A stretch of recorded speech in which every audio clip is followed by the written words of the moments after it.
વચનામૃત 94 મોક્ષમાળા શિક્ષાપાઠ 51 વિવેક એટલે શું? કૃપાલ દવે પાઠનું શીર્ષક આપ્યું વિવેક એટલે શું? આમાં શિષ્ય અને ગુરુનો સંવાદ છે. લઘુ શિષ્યો કહે, ભગવાન આપ અમને સ્થળે સ્થળે કહેતા આવો છો કે વિવેક એ મહાન શ્રેયસ્કર છે. વિવેક એ અંધારામાં પડેલા આત્માને ઓળખવાનો દીવો છે.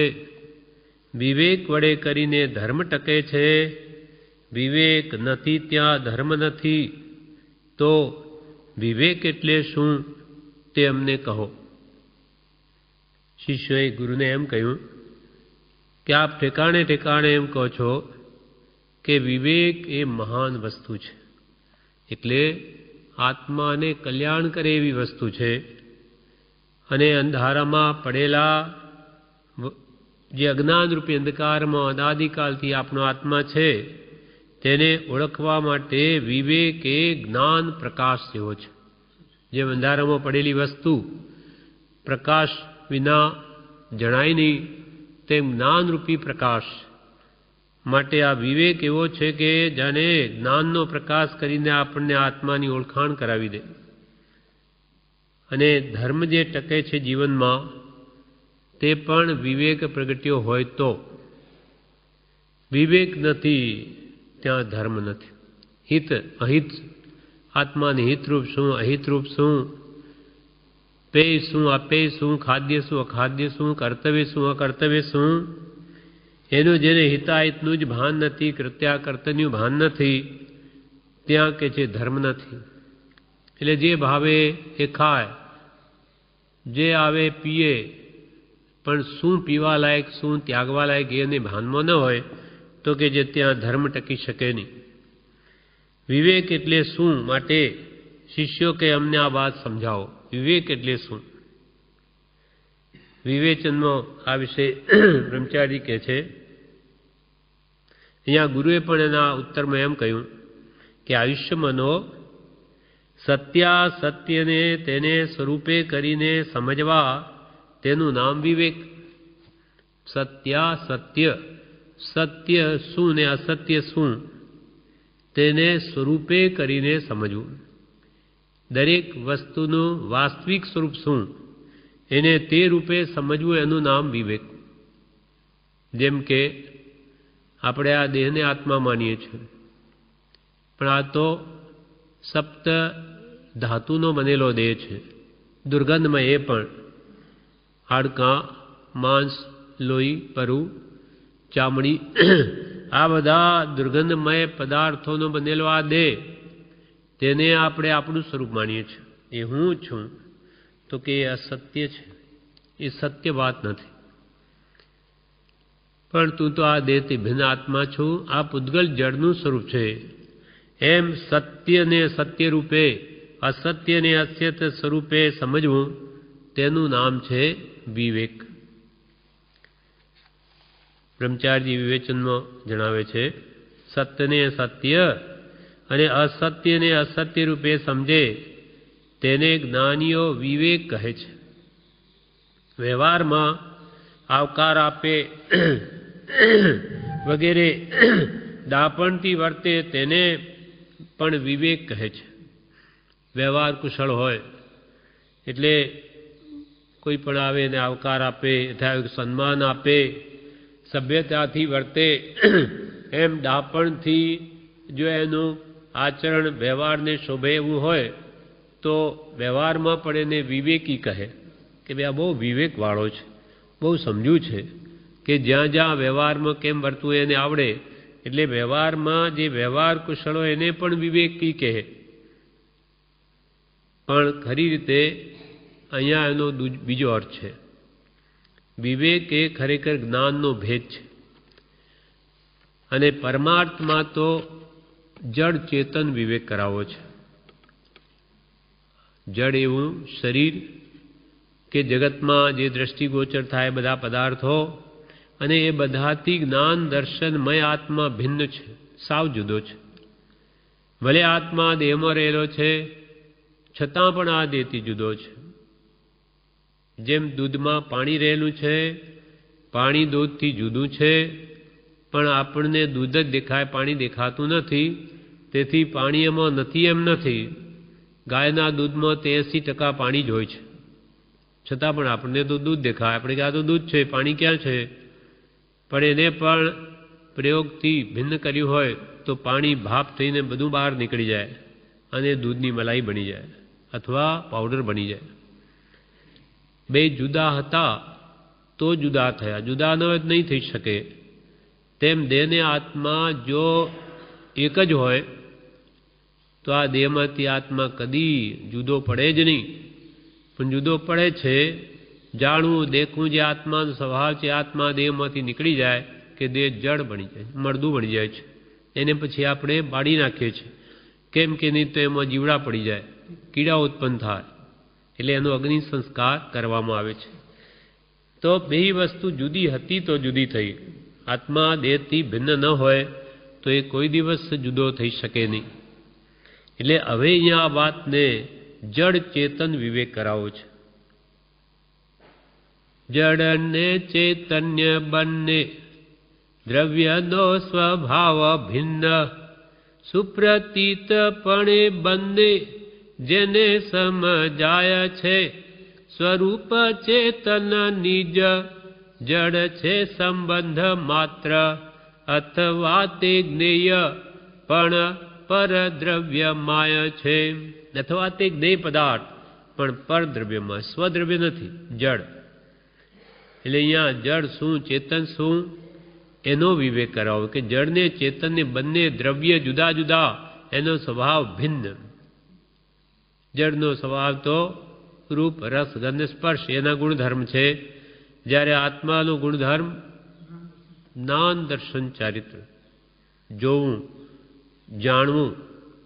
એ આત્મા સિવાય કોઈ જગતમાં એવો પદાર્થ નથી કે જોઈ શકે જાણી શકે. કોઈ પણ જડ પદાર્થ વિશ્વમાં રહેલું એ જાણી ન શકે, જોઈ ન શકે. જાણનાર જોનાર પદાર્થ આખા વિશ્વમાં એક આત્મા છે, જીવ દ્રવ્ય છે. તે જીવ દ્રવ્યની ઓળખાણ થાય.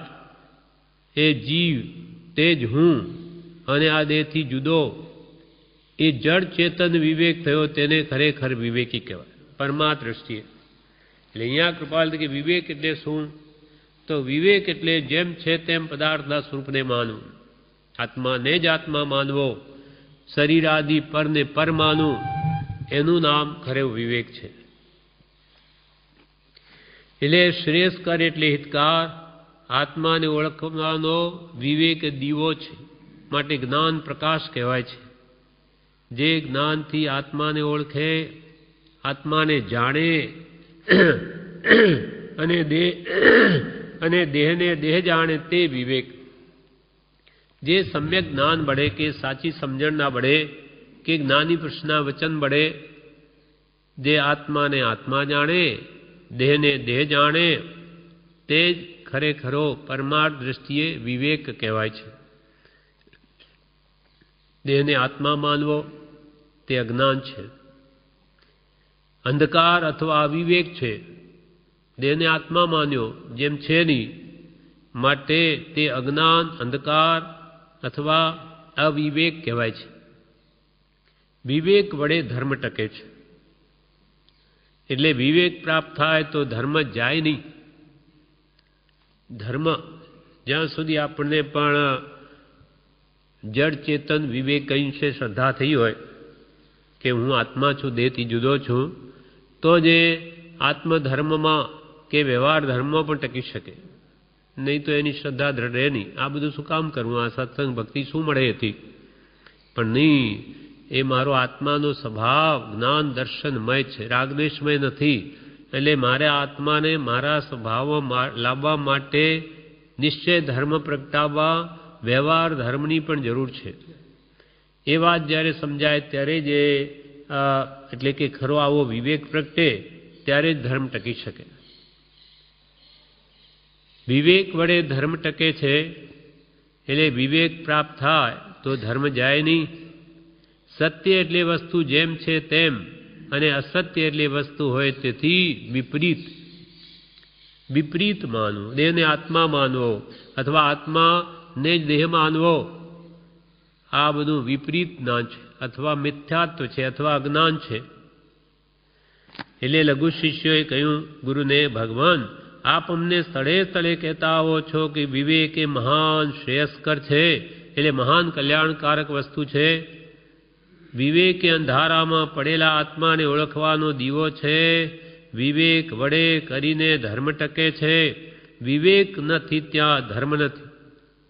જ્યાં કૃત્યાકૃત્ય હિતાહિત અથવા પૈયાપેય ખાદ્ય એનું કંઈ ભાન જ નથી તો ત્યાં કે છે ધર્મ જ નથી. સામો દયા, સામો હિંસા કોને કહેવાય? હિંસા કોને કહેવાય? આત્માને કલ્યાણરૂપ શું અહિંસા કે હિંસા એનું પણ જ્ઞાન ન હોય તો ધર્મ શું પ્રગટ્યું?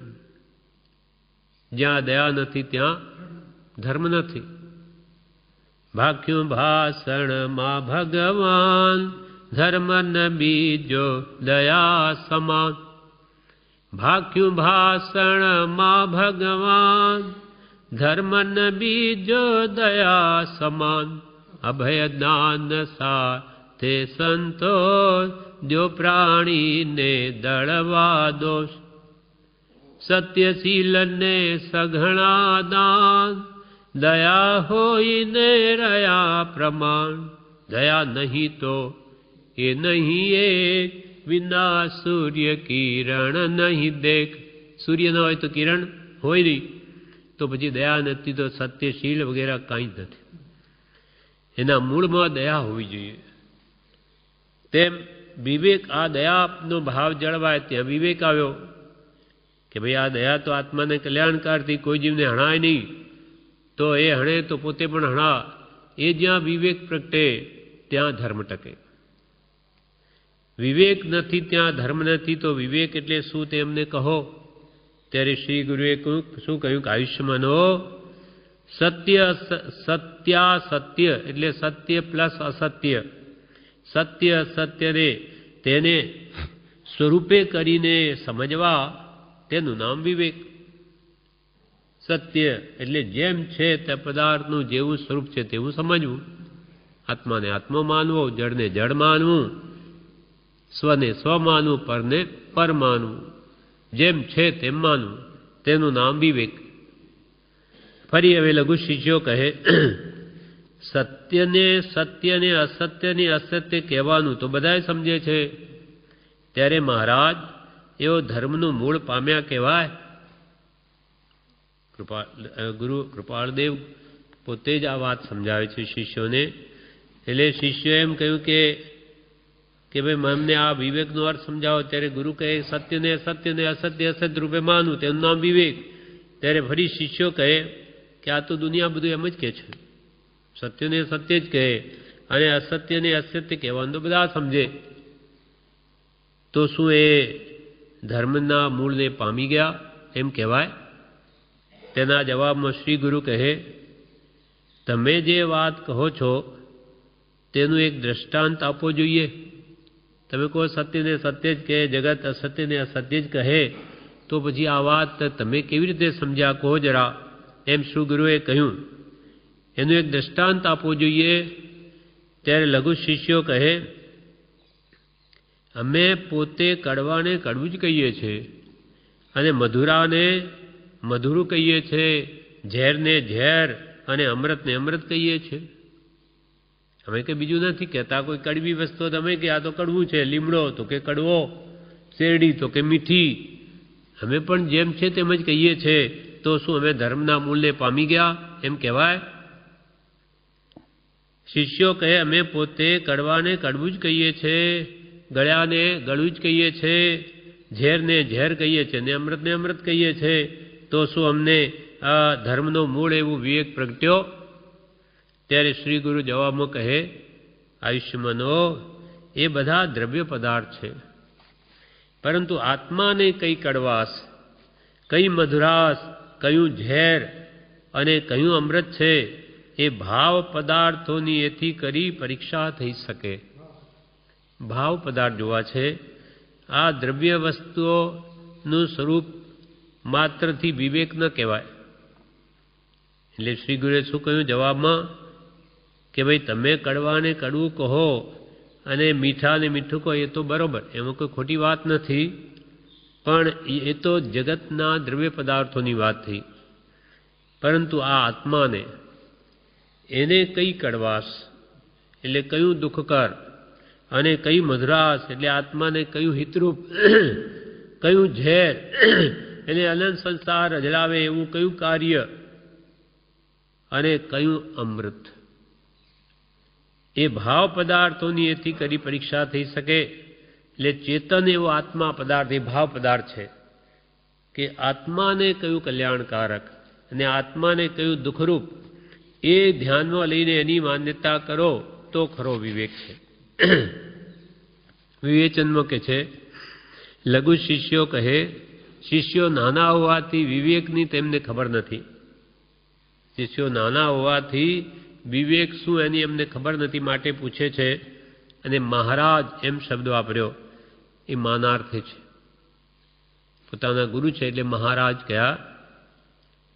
દ્રવ્ય પદાર્થ એટલે જળ પદાર્થ, ભાવ પદાર્થ એટલે ચેતન આત્મા તે ભાવ પદાર્થ, અને સત્ય ભાવ પદાર્થ એટલે જ્ઞાન દર્શન રૂપ શુદ્ધ આત્મા.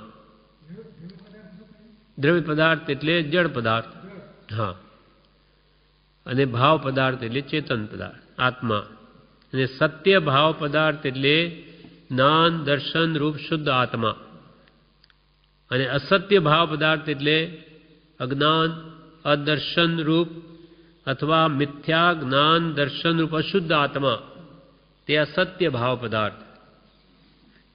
મિથ્યાત્વના કારણે અજ્ઞાન અદર્શન થવાથી આવરણ આવી જવાથી તે શુદ્ધ આત્મા જણાતો નથી. અનાદિકાલથી આપણો આત્મા મિથ્યાત્વમાં છે. વિપરીત માન્યતા અનાદિકાલની છે દેહમાં આત્મબુદ્ધિ. એ મિથ્યાત્વના કારણે તે આત્મા અદર્શન અને અજ્ઞાનથી છવાયેલો છે. તેને લીધે પોતાનો જે શુદ્ધ આત્મા છે તે એને જણાતો જ નથી. એટલે સત્યવાદ જે છે પોતાનું શુદ્ધ સ્વરૂપ તે અસત્ય એવા અજ્ઞાનથી ઘેરાઈ ગયેલું છે. વિપરીતતા થઈ ગઈ, જેમ છે તેમ મનાતું જ નથી, જણાતું જ નથી. જ્ઞાનનું અજ્ઞાન અને દર્શનનું અદર્શન થઈ ગયું છે. તેથી આત્મા છે છતાં અવિવેકને લઈને ન જણાય. હવે આપણે બધા આત્મા નથી, છે જ ન હોય તો બોલી જ ન શકે, હાલી ચાલી જોઈ ન શકે, છે પણ આપણે નથી જણાતું. આવરણ એટલું બધું મિથ્યાત્વનું અજ્ઞાનનું ગાઢ છે, જ્ઞાનીઓ જણાવે તો એ વાત બેસતી નથી કે ભાઈ તું આત્મા છું. પ્રભુશ્રી વાર કે દેહ તારું સ્વરૂપ નહીં એમ માની લે, તારું કામ થઈ જશે. પણ છતાં એટલું બધું ગાઢ અંતરંગ મિથ્યાત્વ છે કે જોઈએ એવી વાત તરફ બેસતી નથી, કેમ કે અનાદિકાલનું જ્ઞાન છે. પણ આ જ વાત પડપડ કરીને વિચાર કર્યા કરે તો કાળે કરીને જરૂર એને વાત સમજાય. પણ એટલો સમય નથી આ કાળમાં. ઉપાધિ બીજી પ્રવૃત્તિ બહુ છે, એટલે વિચાર કરવા માટે અવકાશ જોઈએ. એટલે મિથ્યાત્વને કારણે વિપરીતતા થઈ ગઈ છે. જ્ઞાનનું અજ્ઞાન અને દર્શનનું અદર્શન થઈ ગયું છે. તેથી આત્મા છે છતાં અવિવેકને લઈને તે જણાતું નથી. અવળી ભાતને સવડી માને તેમ પોતે વિવેક માને છતાં હોય અવિવેક. પોતે બધા જે કંઈ પણ માન્યતા બધાની સારું માનીને જ કરે છે, પણ હોય ઊંધું. બધા કંઈ ખોટું મને કર્મ બંધાય એમ કરી નથી કરતા, મારા આત્માનું કલ્યાણ થશે એમ માનીને જ બધી ક્રિયા કરે. એટલે હોય અવિવેક, પણ પોતે માની લે કે હું બરાબર જ કરું છું. એટલે કહ્યું જ્ઞાનીની આજ્ઞામાં ધર્મ રહ્યો છે, એને ખબર જ નથી સત્ય શું અસત્ય શું. જ્ઞાની કહે તેમ કરવું, એમ કે તારું કલ્યાણ. આણાય ધમ્મો આણાય તવો. આજ્ઞાનું આરાધન એ જ ધર્મ, અને આજ્ઞાનું આરાધન એ જ તપ છે. આ ભગવાન મહાવીરનું વચન છે. जिणाणा कुणम ताणम सब्बेपि मुख्य कारणम सुंदरम अपि स्वबुद्धिये सब्बम भाव निबंधनम। जिण आणा वितरागनी आज्ञा, जिण आणा कुणम ताणम कोई पण हो, सब्बेपि मुख्य कारण सर्व मोक्षનું કારણ છે। ભગવાનની ગમે તેવી આજ્ઞા મોક્ષનું કારણ છે, પણ સુંદરમ અપી પણ સ્વબુદ્ધિએ ઘણું સુંદર લાગતું હોય આપણને, પણ સ્વમતી કલ્પના છે। સુંદરમ અપી સ્વબુદ્ધિએ સબ્બમ ભવ નિબંધનમ। સર્વ ભવ એટલે સંસાર બંધનનું જ કારણ છે। કેમ તો કે માર્ગનો અજાણ છે। આપણે ક્યાં જવું હોય માર્ગ જાણતા ન હોઈએ અને આમાં શું પૂછવું, હું મારી જાતે પહોંચી જઈશ, તે ભટક્યા કરે, ગમે એટલે ચાલે પણ એ પામી ન શકે, ગંતવ્ય સ્થાન પર પહોંચી ન શકે। તેમ આ જીવને મોક્ષ માર્ગનો અજાણ હોવા છતાં એ પોતાના સ્વચ્છંદે વિચારીને માર્ગમાં અનંતકાલથી ચાલ્યો, નહીં પામ્યો। એટલે કૃપાલ કે અનંતકાલથી જીવ નિજ છંદે ચાલી પરિશ્રમ કરે તો પણ પોતે પોતાથી જ્ઞાન પામે નહીં। જ્યારે જ્ઞાની પુરુષની આજ્ઞાનો આરાધક અંતર મુહૂર્તમાં પણ કેવળ જ્ઞાન પામે। માર્ગનો જાણ છે, માર્ગનો અજાણ હોય તે ગમે એટલો ભટકે પણ સતને ન પામે। એટલે આ વિવેક કેમ ન આવ્યો જ્ઞાનીની આજ્ઞાને આરાધી। એટલે અવળી ભાતને સવડી માને તેમ પોતે માને વિવેક અને છતાં હોય અવિવેક, મતિ વિભ્રમ થઈ ગયો છે। તેથી પરીક્ષા કરવી બહુ દુર્લભ છે। જ્ઞાન છે કે અજ્ઞાન છે તે જણાતું નથી। આ શાસ્ત્રીય વાત કહી, હવે દ્રષ્ટાંત આપી આ વાતની સ્પષ્ટતા કરે છે। જ્ઞાન તો આત્માનું અનંત જ્ઞાન છે। પ્રત્યેક આત્મામાં જ્ઞાન કેટલું પડ્યું? અનંત। પણ બધું જ છવાયેલું, આવરિત, ઢંકાયેલું। સૂર્ય કેટલો બધો પ્રકાશમાન હોય, આખા દેશને પ્રકાશે, પણ વાદળા આવી જાય તો એ ઢંકાઈ જાય। તેથી કે સૂર્ય નથી, છે જ। તેમ આત્મા છે જ, કેવળ જ્ઞાન પણ એમાં છે જ, અનંત જ્ઞાન પણ એમાં છે જ। પણ એના ઉપર એટલું બધું આવરણ છે કે જ્ઞાન બહાર આવતું નથી, અપ્રગટ છે। મતિ વિભ્રમ થઈ ગયો, તેથી પરીક્ષા કરવી બહુ દુર્લભ છે। જ્ઞાન છે કે અજ્ઞાન છે તે જણાતું નથી। આ શાસ્ત્રીય વાત કહી હવે દ્રષ્ટાંત આપી સ્પષ્ટતા કરે છે। હવે અહીંયા આગળ કે છે કૃપાલદેવ, લઘુ શિષ્યો ભગવાન, લઘુ શિષ્યો કહે ભગવાન એ સંબંધી તો અમારું લક્ષ્ય પણ નહોતું કે આ જડ ચેતન વિવેક કરવો જોઈએ। આત્માને કયું કલ્યાણરૂપ અને આત્માને અકલ્યાણરૂપ શું, એ બાબત તો કોઈ દિવસ અમારે વિચાર આવ્યો જ નહીં અમને। ત્યારે ગુરુ કહે ત્યારે એ સમજવાનું છે કે જ્ઞાન દર્શન રૂપ આત્માના સત્ય ભાવ પદાર્થને અજ્ઞાન અને અદર્શન રૂપ અસત વસ્તુએ ઘેરી લીધા છે। આત્મા તો અનંત જ્ઞાન, અનંત દર્શન, અનંત સુખ અને અનંત વીર્યનું ધામ હોવા છતાં તે આત્માના સત્ય ભાવ પદાર્થને, એટલે કે શુદ્ધ આત્માને, ભગવાન જેવો શુદ્ધ આત્માને અજ્ઞાન અને અદર્શન રૂપ અસત્ય વસ્તુ ઘેરી લીધા। અજ્ઞાન એટલે મિથ્યાત્વ, મોટામાં મોટું પાપ, વિપરીત માન્યતા, દેહમાં આત્મબુદ્ધિ, દેહ તે હું અને દેહના સગા વાલા બધા મારા, એ અનાદિકાલથી અહમ મમત્વની જે માન્યતા છે એણે આત્માના સત્ય ભાવ પદાર્થને ઢાંકી દીધો। શુદ્ધ આત્મા ઢંકાઈ ગયો અહમ મમત્વને લઈને। એટલે અહમ ભાવ, મમત્વ ભાવ નિવૃત્ત થવાને અર્થે આ 6 પદની જ્ઞાની પુરુષોએ દેશના પ્રકાશી છે કે ભાઈ તમે હું પણ ને મારા પણ કાઢો તો બધું જ સીધું। દેહ તે હું નહીં, હું દેહાદિ સ્વરૂપ નહીં, દેહ શ્રીપુત્રાદિ મારા નથી, શુદ્ધ ચૈતન્ય સ્વરૂપા વિનાશી એવો હું આત્મા છું। એમ આત્મભાવના કરતા રાગ દ્વેષનો ક્ષય થાય। એટલે આ અનાદિની વિપરીત માન્યતા ટાળવા માટે આપણને મંત્ર આપ્યો કે આ હું નહીં, હું તો શુદ્ધ ચેતન સ્વરૂપ સહજાત્મ સ્વરૂપ આત્મા છું. એટલે અનાદિકાળથી કૃપાલદેવ કહે, ગુરુ કહે ત્યારે એ સમજવાનું છે કે જ્ઞાન દર્શન રૂપ આત્માના સત્ય ભાવ પદાર્થને અનંત જ્ઞાન દર્શન સુખ વીર્ય રૂપ અનંત સત્ય શુદ્ધ આત્માની શક્તિઓ છે તેને અજ્ઞાન અને અદર્શન રૂપ અસત વસ્તુએ ઘેરી લીધી છે. એમાં એટલી બધી મિશ્રતા થઈ ગઈ છે કે પરીક્ષા કરવી અતિ અતિ દુર્લભ છે. એવું બધું મિશ્રણ એટલું બધું થઈ ગયું, એક મેઘ થઈ ગયો, આત્મા દેહમય થઈ ગયો, દેહ તે જ હું, એમ એટલું બધું કે છે મિશ્રતા થઈ ગઈ અજ્ઞાનના કારણે આ દેહમાં આત્મબુદ્ધિની, કે પરીક્ષા કરવી અતિ અતિ દુર્લભ છે. સંસારના સુખો અનંતી વાર આત્માએ ભોગવ્યા છતાં તેમાંથી હજુ પણ મોહિની ટળી નહીં.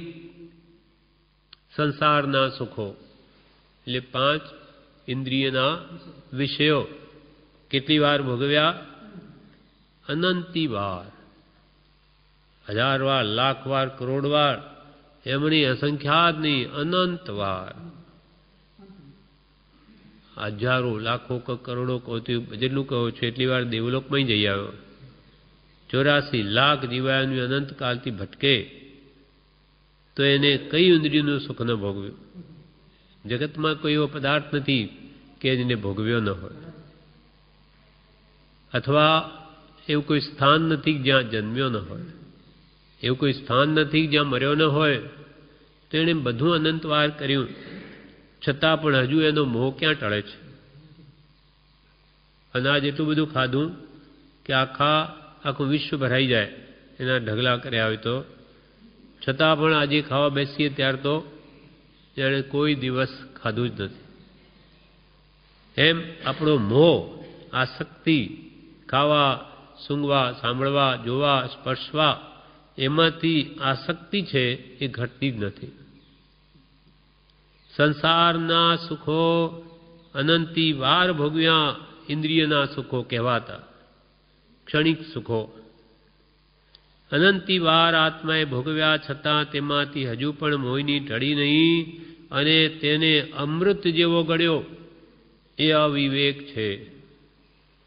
અનંતવાર સંસારમાં ભટક્યો, નૈવત શાતા વેદની ભોગવી અને એને સુખ માન્યું, અને મોટે ભાગે તો દુઃખ જ ભોગવ્યું અસાતા વેદની, છતાં એને અમૃત જેવો ગણ્યો. જ્યાં અનંત દુઃખ નામ સુખ છે ત્યાં જીવે અમૃત જેવું લાગ્યું એને કે હા સંસારમાં સુખ છે. અનંત દુઃખ નામ સુખ, ત્યાં અનંત સુખ નામ દુઃખ ત્યાં રહી ન મિત્રતા. અનંત દુઃખ નામ સુખ પ્રેમ ત્યાં વિચિત્રતા. જ્યાં અનંત તો આપણે ઉપાધિ ત્રિવિધ તાપાગ્નિ કે જન્મ જરા મૃત્યુ રોગ શોક ચિંતા ના દુઃખા સંસારમાં ભોગવીએ છીએ, તેને તો આપણે કહીએ છીએ કે સુખ છે. સંસારમાં કેટલું સુખરૂપ છે. એ અનંત દુઃખ છે તેને સુખ માન્યું, એનું નામ અવિવેક. અને જ્યાં અનંત સુખ રહેલું છે, નામ માત્ર દુઃખ છે એવું જે આત્માનું સ્વાભાવિક સ્વભાવથી ઉત્પન્ન થતું સુખ, એને શ્રદ્ધ્યું નહીં, એ દુઃખ છે. એટલે જે સુખ છે તેને દુઃખ માન્યું અને દુઃખ છે એને સુખ માન્યું. એટલે કેટલો મોટો અવિવેક. એટલે કેટલી બધી અજ્ઞાનના કારણે મિશ્રતા થઈ ગઈ છે એના સમ્યક જ્ઞાનમાં, કે બધું ઊંધું જ જણાય છે. સંસારના સુખો અનંતી વાર આત્માએ ભોગવ્યા છતાં તેમાંથી હજુ પણ મોહિની ટળી નહીં. આ મનુષ્યો દેવલોકના એના કરતાં અસંખ્યાત ગણા સુખો કહેવાય ઇન્દ્રિયોના, આ સંસારના, તે પણ ભોગવ્યા તો હજુ ક્યાં તૃપ્તિ થઈ? સંસારના સુખો અનંતી વાર આત્માએ ભોગવ્યા છતાં તેમાંથી હજુ પણ મોહિની આસક્તિ ટળી નહીં અને તેને અમૃત જેવો ગણ્યો, એ અવિવેક છે. કારણ સંસાર કડવો છે, કડવા વિપાકને આપે છે, તેમજ વૈરાગ્ય જે કડવા વિપાકનો ઔષધ છે તેને કડવો ગણ્યો, આ પણ અવિવેક છે.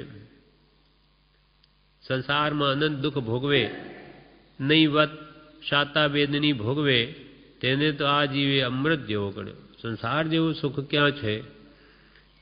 આનું નામ જ અવિવેક. એટલે કે સંસાર કડવો છે, કડવા વિપાકને આપે, એનું ફળ દુઃખરૂપ જ આવે. તેમજ વૈરાગ્ય ભાવ જે આ કડવા વિપાકનું ઔષધ છે તેને કડવો ગણે, વૈરાગ નહીં. એને વૈરાગ્ય ગમે નહીં, રાગ ગમે, મોહ કરવો ગમે, પણ મોહ ત્યાગવો એને ગમે નહીં. તો કે જે વિરક્ત ભાવ છે, જ્યાં સાચું સુખ રહેલું તે એને ગમતું નથી, તેને કડવો ગણે. અને સંસારમાં મોહ કરવો, ઘર સ્ત્રી પુત્ર ધનાદિ એને મીઠું લાગે. જે આત્માને કડવા ફળનું કારણ છે ભવિષ્યમાં, એને પાછું સુખરૂપ માન્યું, તો આ કેટલો મોટો અવિવેક. સુખને દુઃખ માન્યું, દુઃખને સુખ માન્યું. તેને કડવો ગણ્યો, આ પણ અવિવેક છે. જ્ઞાન દર્શનાદિ ગુણો અજ્ઞાન અદર્શનને ઘેરી લઈ જે મિશ્રતા કરી નાખી છે, તે ઓળખી ભાવ અમૃતમાં આવવું, તેનું નામ વિવેક છે. કૃપાલ કે જ્ઞાન દર્શનાદિ ગુણો, જે આત્માના સમ્યક જ્ઞાન, સમ્યક દર્શન, સમ્યક ચારિત્ર, એ આત્માના મૂળભૂત ગુણો છે. એ ગુણો ને અજ્ઞાન અદર્શને ઘેરી લીધા. મિથ્યાત્વ અને વિપરીત માન્યતા અને વિપરીત જ જ્ઞાન, તેને એ સમ્યક જ્ઞાનને ઘેરી લઈ ને એવી મિશ્રતા એટલે એક મેઘપણું કરી દીધો છે કે હવે એને જાણવું જ બહુ અઘરું થઈ પડ્યું. સુખ ક્યાં? તો કે ઇન્દ્રિયોમાં. કેમ કે ઇન્દ્રિયો જ હું, શરીરે જ હું, એવી ગાઢ માન્યતા થઈ ગઈ છે. હવે તે વાત જેમ છે તેમ ઓળખી ભાવ અમૃતમાં આવવું, તેનું નામ વિવેક છે. ભાવ અમૃત આત્માનો આ જેમ ભાવ શું? તો કે જ્ઞાન દર્શન. ભાવે દર્શન ના, દ્રવ્ય થકી જીવ એક है, ક્ષેત્ર असंख्य प्रमाण, काल थकी रहे सर्वदा ने भावे दर्शन ज्ञान. આત્માનું મૂળ ગુણ શું? જ્ઞાન ને દર્શન. તો હવે કે છે આત્માના અનંત સુખ સ્વરૂપ ને ઓળખી હવે તમે ભાવ અમૃતમાં આવો, તમારા અનંત જ્ઞાન ને દર્શનમાં આવી જાઓ, એનું નામ જ વિવેક છે. અવિવેકને લઈને અવળું જણાય છે. અવિવેક છે તેથી સંસારના સુખોમાં મોહિની છે. વિવેચનમાં બ્રહ્મચારી કે એના અર્થમાં અવિવેક છે તેથી સંસારના સુખોમાં મોહિની છે. આ સંસારના સુખોમાં આપણને મોહ થાય એનું કારણ શું? અવિવેક. એટલે એને જડ ચેતનનો વિવેક જ નથી. પૂરતું જડને જ પોતાનું સ્વરૂપ માને. પણ જડ તે જડ ત્રણ કાળમાં ચેતન ચેતન તે પ્રગટય અનુભવ રૂપ છે, સંશય તેમાં કેમ? જડ ભાવે જડ પરિણમે ચેતન ચેતન ભાવ, કોઈ કોઈ પલટે નહીં છોડી આપ સ્વભાવ. જડ તે ત્રણ કાળમાં જડ જ રહે. ચેતન એવો આત્મા કોઈ કાળે જડ નહીં થાય અને જડ કોઈ કાળે ચેતન નહીં થાય. એ ભાવ એને સમજાઈ ગયું કે બસ વિવેક પ્રગટ્યો. પણ એ વિવેક આવ્યો નથી અનાદિકાળથી, એટલે જ એને સંસારમાં સુખ બુદ્ધિ છે. અવિવેક છે તેથી સંસારના સુખમાં મોહિની છે. સંસારને અમૃત જેવો ગણ્યો એ અવિવેક છે. સંસાર કડવો છે, કડવા ફળને આપે છે. સંસારના સુખો ભોગવે તેથી જીવ નરકે જાય. કડવા વિપાકને આપે ફળ. એટલે સંસારમાં રાગ દ્વેષ મોહ આસક્તિ કરીને દેહ છોડે તો મરીને ખોટી ગતિએ જાય, દુર્ગતિમાં.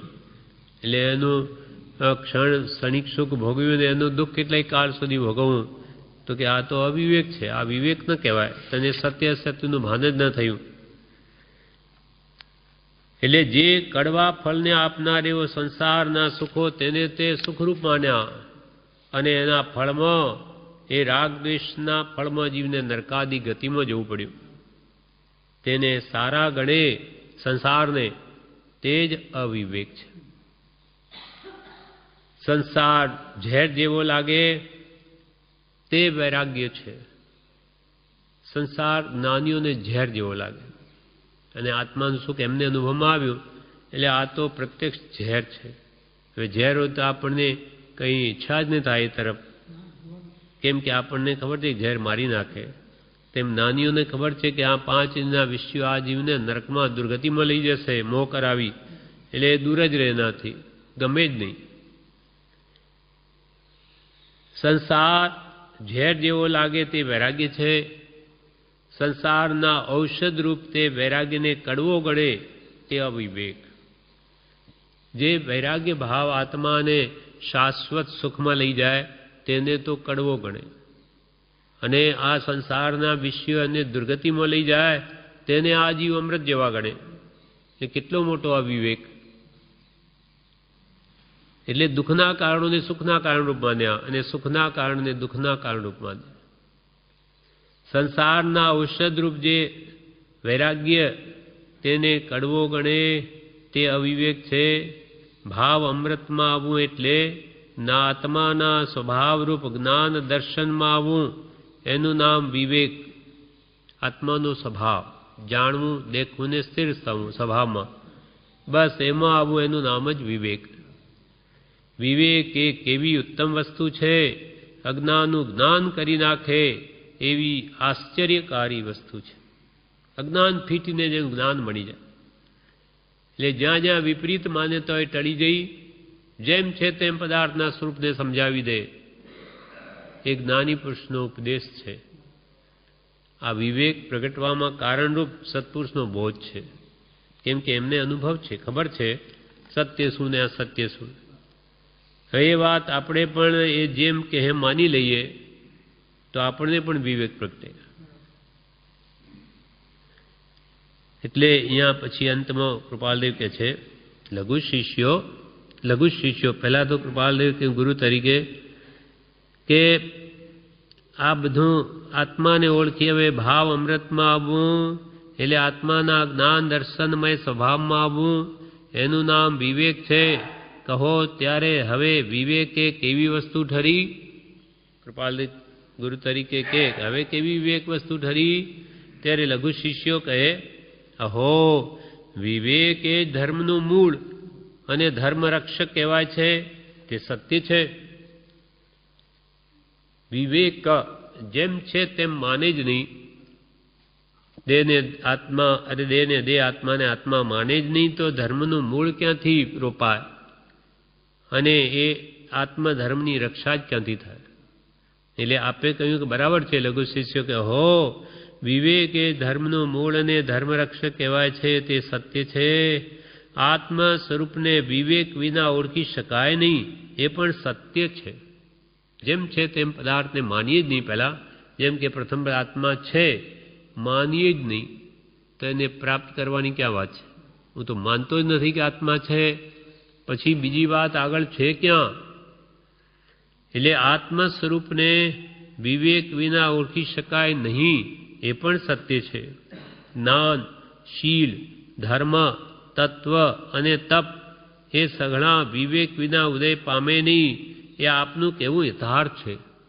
ત્યાં સુધી એને જળ ચેતન વિવેક ન પ્રગટે ત્યાં સુધી એને સમ્યક જ્ઞાન થાય નહીં, એને ઉત્તમ સદાચાર રૂપ ધર્મ પ્રગટે નહીં, અને આત્મધર્મ તરફ પણ એનું વલણ થાય નહીં, અને તત્વ 7 તત્વની ઓળખાણ થાય નહીં, અને ઈચ્છા નિરોધ ધસ તપહ એ પણ એના જીવનમાં આવે નહીં, ઈચ્છાઓ પણ રોકાય નહીં, એ સગળા વિવેક વિના ઉદય પામે નહીં.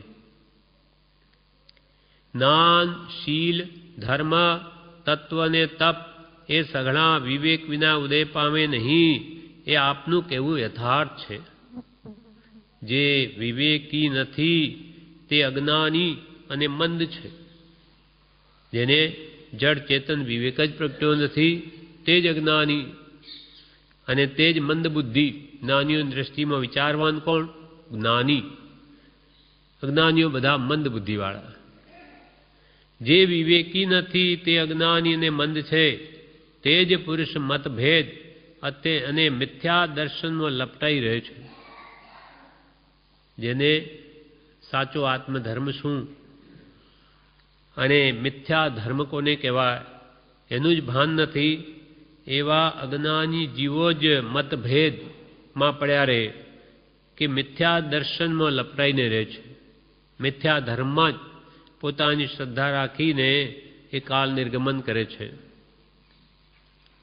જે વિવેકી નથી તે અજ્ઞાની અને મંદ છે. તે જ પુરુષ મતભેદ અને મિથ્યા દર્શનમાં લપટાઈ રહે છે. આપની વિવેક સંબંધીની શિક્ષા અમે નિરંતર મનન કરીશું. શિષ્યો કહે શ્રી ગુરુને, આપે જે વિવેક સંબંધીની શિક્ષા આપી તે અમે નિરંતર મનન કરીશું, એના ઉપર ચિંતન કરીશું, વિચાર કરીશું. અહીંયા કહે છે વિવેચનમાં, વિવેક ધર્મનું મૂળ છે. જે મૂળ ન હોય તો વૃક્ષ હોય નહીં. વિવેક ધર્મનું મૂળ છે. એ હોય તો પછી ધર્મ વૃક્ષ વધે. એટલે કે હું દેહથી ભિન્ન આત્મા છું એ પહેલા જીવને માન્યતા થાય, શ્રદ્ધાનમાં આવે તો મારું આત્મ સ્વરૂપ કેમ પ્રગટ કરવું, તો પછી એનો ઉપાય શોધે. પેલા માને જ નહીં તો ઉપાયનો ક્યાં પ્રશ્ન છે કે ભાઈ મારો આત્મા રાગદ્વેષથી બંધાયેલો છે, મૂળ સ્વરૂપે પરમાત્મા સ્વરૂપ છે, આ દેહથી ભિન્ન છે. એ વાત જ્યાં સુધી શ્રદ્ધાનમાં જ ના આવે તો એને રાગદ્વેષ ઘટાડે શા માટે? વિવેક ધર્મનું મૂળ છે. એ હોય તો પછી ધર્મ વૃક્ષ વધે. વિવેક વિના જ્ઞાન જ્ઞાન રૂપે ન ઓળખાય, શીલ શીલ રૂપે ન ઓળખાય, ધર્મ ધર્મ રૂપે ન ઓળખાય, તત્વ તત્વ રૂપે ન ઓળખાય અને તપ તપ રૂપે ન ઓળખાય. જ્યાં સુધી જડ ચેતન વિવેક ન થાય કે ભાઈ આ બધું જડ અને આ ચેતનના ગુણધર્મ લક્ષણો જ્ઞાન દર્શન ચારિત્ર, અને જડ તો જડના લક્ષણો સડન પડન વિધ્વંસણ અથવા રૂપ રસ ગંધ સ્પર્શ, આ જડના લક્ષણો એમ બરોબર ભેદ ન પડે ત્યાં સુધી કે છે ધર્મરૂપી વૃક્ષ વધે ક્યાંથી? અને એ સાચા વિવેક વિના જ્ઞાન પણ એને જ્ઞાન રૂપે ન ભાસે, શીલ શીલ રૂપે ન ઓળખાય, ધર્મ ધર્મ રૂપે ન ઓળખાય, તત્વ તત્વ રૂપે ન ઓળખાય અને તપ તપ રૂપે ન. ઈચ્છા નિરોધસ તપા જે કહ્યું એ ક્યારે? જ્યારે અંતર્મુખ દ્રષ્ટિથી દેહથી આત્મા ભિન્ન હોય ત્યારે સમજાય. નહીં તો આ જે બાહ્ય તપ કરી અને ધર્મ માને અમે તો કેટલું બધું તપ કરીએ, પણ એ બધી બાહ્ય ક્રિયા છે. અને આત્મલક્ષ્યપૂર્વકની ક્રિયા એ કદી પણ મોક્ષને માટે હોતી નથી. પુણ્ય બંધ કરાવે એ પણ સમ્યક રીતે બાહ્ય શુદ્ધિ હોય તો, એ પણ માનાર્થે અથવા પૂરતું ધર્મ નિમિત્તે ક્રિયાઓ કરીને ત્યાં પણ સંસારની જ વાતો કરે સામાયિક પ્રતિક્રમણ આદિમાં, તો એ તો ધર્મની ક્રિયા પણ નહીં થઈ સમ્યક. તે તો બંધનનું જ કારણ થયું. એટલે ઉડતું કરવા ગયા ધર્મ અને કર્મ બાંધીને આવ્યા. ધર્મ કરતાં ધાડ પડી ગઈ. એમ વિવેક પહેલાં જોઈએ. જેમ કે આપણે ભક્તિ સત્સંગમાં હમણાં બેઠા, શા માટે? કંઈ ને કંઈ એનો લક્ષ્ય હોવો જોઈએ કે ભાઈ આવડે મારે તત્વ જાણવું છે, સત્પુરુષો શું કહેવા માંગે અને એથી મારું કલ્યાણ છે, એ મને માર્ગદર્શન આપે, એ મારે જાણીને તે પ્રમાણે કરવું છે. એવો ભાવ હોય તો આ સત્સંગ ફળે. નહીં તો ઠીક બેઠા લોકલાજથી આવ્યા છે તો બેસીએ થોડી વાર, પછી આપણે આપણા કામે, આપણે શું કરતા હશે, તો એ કંઈ આગળ વધી ન શકે. પણ જે વાત આવે એને વિચારીને મારા જીવનમાં છે કે નહીં, નથી તો કેમ લાવવી, એનો જે પ્રયત્ન કરે તે બધા દોષો કાઢીને આગળ વધી શકે. દીઠા નહીં નિજ દોષ તો તરીએ કોણ ઉપાય? પ્રભુ પ્રભુ લય લાગી નહીં પડ્યો ન સદગુરુ પાય, દીઠા નહીં નિજ દોષ તો તરીએ કોણ ઉપાય, અધમાધમ અધિકો પતિત સકલ જગતમાં હોય, પણ એ નિશ્ચય આવ્યા વિના સાધન કરશે સુય. આ બધા સાધન છે પણ હું તો અધમાધમ નહીં. તો કે આ સાધનો એટલો લઘુત્વ ભાવ નહીં આવે તો આ સાધનો શું કરે? સત્સંગ ભક્તિ સ્મરણ બધું હોય પણ તું એને પ્રાપ્ત કરવા માટે કંઈ યોગ્યતા ન મેળવે, વિચાર ન કરે, સાધનો શું કરે? એ તો નિમિત્ત છે. નિમિત્ત વડે ઉપાદાન બળવાન થાય, પણ એ જે તજે નિમિત્ત પામે નહીં સદ્યત્વને રહે ભ્રાંતિમાં સ્થિત. નિમિત્ત એને ઉપકારી થાય. જેમ કે આશ્રમમાં ભક્તિ સત્સંગના બધા પ્રોગ્રામ જેણે આત્મહિત કરવું હોય તેને માટે ઉપયોગી ખરા, પણ અહીંયા રહીને પણ એ પ્રમાદ જ કરે, સત્સંગ ભક્તિ ન કરે તો કંઈ એને માંડ આ સત્સંગ ભક્તિ એને તારે નહીં, એ કંઈ પકડી ન લાવે. પણ જેને કરવું હોય એના માટે પ્રબળ નિમિત્ત છે. તે આવીને બેસી જાય, એનું કામ ભેગું થઈ જાય. પણ અહીંયા રહીને જેને આત્મિત નથી જ કરવું તેને કંઈ ભગવાન કરાવી ન શકે. એમ નિમિત્તને લઈને ઉપાદાન બળવાન કરવું જોઈએ. પણ ઉપાદાન એવું આત્મા જો નિમિત્તને લઈને પણ બળવાન નહીં થાય તો પછી એને કંઈ કરવું જ નથી. એને ચાર ગતિમાં જ ભટકવું છે. એને કોઈ નહીં ટાળી શકે, ભગવાન પણ નહીં રોકી શકે. એટલે આવો વિવેક આવવો જોઈએ કે હું શા માટે જન્મ્યો, મારે શું કરવું જોઈએ, શું કરી રહ્યો છું, જે કરું છું તે આત્માને બંધનરૂપ છે કે છૂટવારૂપ છે, જન્મ મરણ છૂટે છે કે વધે છે, સમય સામો ગયો, સામો ગાળી રહ્યો છું, જીવન કેટલું બાકી રહ્યું. આવા બધા વિચાર કરીને આત્માને કલ્યાણરૂપ જે વિચારણા કરે, આત્માને હિતરૂપ, તે જ ખરો વિવેક કહેવાય. એટલે આ પ્રમાણે આપણને અહીંયા વિવેકનો ઉપદેશ આપ્યો કે હિત અહિતનો વિચાર કરજો અને આત્માને જે કલ્યાણરૂપ હોય એ જ કરજો. આ પ્રમાણે વિવેક સંબંધી પાઠ આ પૂરો થયો. પાન 94 મોક્ષમાળા શિક્ષા પાઠ 51 વિવેક એટલે શું? વિવેક એટલે શું? આ પાઠ આપણે મોક્ષમાળાનો વાંચી ગયા. હવે પ્રવેશિકામાં પણ વિવેક નામથી જ પાઠ છે. તે શિક્ષા પાઠ 73. એમાં પૂજ્યશ્રી કે છે, પ્રમાદ શબ્દની પેઠે વિવેક શબ્દ પણ વ્યવહારમાં જુદી રીતે વપરાય છે. પ્રમાદ શબ્દની પેઠે વિવેક શબ્દ પણ વ્યવહારમાં જુદી રીતે વપરાય છે. કોઈ અતિથિ આદિની આગતા સ્વાગતામાં કુશળ હોય, બીજાનું મન સાચવીને વર્તતો હોય તો તેને લોકો વિવેકી કહે છે. એટલે વ્યવહાર કુશળતાના અર્થમાં વિવેક મોટે ભાગે વપરાય છે.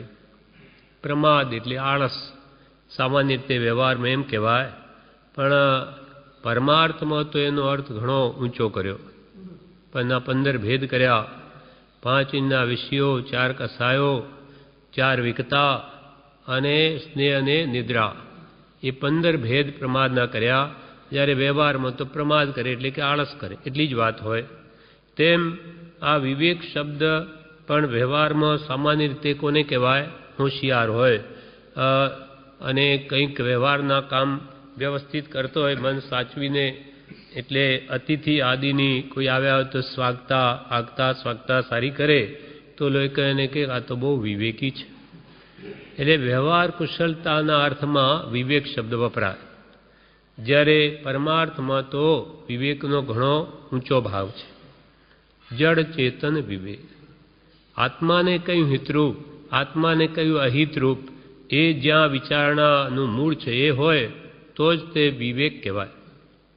એ સારા બધી વિશેષ જુદા જુદા અર્થમાં પણ આ વિવેક શબ્દ વપરાય છે. તે પણ કહે છે કે સારા ખોટાને પારખવામાં પણ વિવેક શબ્દ વપરાય છે. સારું શું, ખોટું શું, એમ જેની ઓળખાણ કરવાની કંઈક શક્તિ હોય તો કે ભાઈ આ તો વિવેકી છે, અર્થાત એની પરીક્ષક બુદ્ધિ છે. એ ગમે તેને ન વળગે, કંઈક પરીક્ષા કરીને ગ્રહણ કરે એટલે પણ એને વિવેકી કહેવાય. અથવા વિવેચનના અર્થમાં પણ ક્વચિત વપરાય છે. જેમ કે છ પદનો વિવેક જીવને સ્વસ્વરૂપ સમજવાને અર્થે કયો છે. એમાં પણ વિવેક શબ્દ વાપર્યો કૃપાલદેવે. એટલે છ પદનો વિવેક કરવો એટલે એનું વિવેચન જે કર્યું છે અથવા છ પદની ઓળખાણ કરવાની જે વાત આમાં કરી તે જીવને સ્વસ્વરૂપ સમજવાને અર્થે કયો છે. પોતાનું આત્મ સ્વરૂપ શું છે, પોતે કોણ છે એ સમજવાને માટે આ છ પદનો વિવેક કર્યો છે. છ પદનું વિવેચન કર્યું છે, છ પદની ઓળખાણ આપી છે. એમાં વિવેચનનો અર્થ થયો. એટલે બ્રહ્મચારીજી કહે વિવેચનના અર્થમાં પણ ક્વચિત વિવેક શબ્દ વપરાય છે. અને વળી યત્નાપૂર્વક આચરણને પણ કેટલાક વિવેક કહે છે. યત્નાપૂર્વક વર્તવું એટલે વિવેકથી, જેમ કે વિવેકથી સઘળું કામ લેજો, બધું કામ કરો પણ વિવેક રાખીને કરજો, એટલે હિતનું ભાન રાખીને કરજો. અથવા અહીંયા ભરત આલોચનાની ગાથા મૂકી છે. ઉપશમ વિષય કષાયનો સંવરતીનો યોગ ક્રિયા જતન વિવેક સે મિટે કર્મ દુઃખરો. ઉપશમ વિષય કષાય, 5 ઇન્દ્રિયના વિષયો અને ક્રોધ માન માયા લોભ આદિ 4 કષાયો, આનો ઉપશમ કરજો, એને ઓછા કરજો, દબાવજો. બહુ ક્રોધ માન માયા લોભ વધે નહીં પણ ઘટે કેમ એમ કરજો. રૂપ રસ ગંધ સ્પર્શ શબ્દ એ 5 ઇન્દ્રિયના વિષયોને પણ મંદ કરજો. કેમ કે મંદ વિષય ને સરળતા, સહ આજ્ઞા, સુવિચાર, કરુણા, કોમળતા આદિ ગુણ પ્રથમ ભૂમિકા હતા. આ પ્રાથમિક ભૂમિકા છે આત્મકલ્યાણ માટેની વિષયોની મંદતા. અને વિષય વિકાર સહિત જે રહ્યા મતિના યોગ, પરિણામની વિષમતા, તેને યોગ અયોગ. 5 ઇન્દ્રિયના વિષયોની જો તીવ્રતા છે તો જ્ઞાની પુરુષનો યોગ પણ અયોગ છે.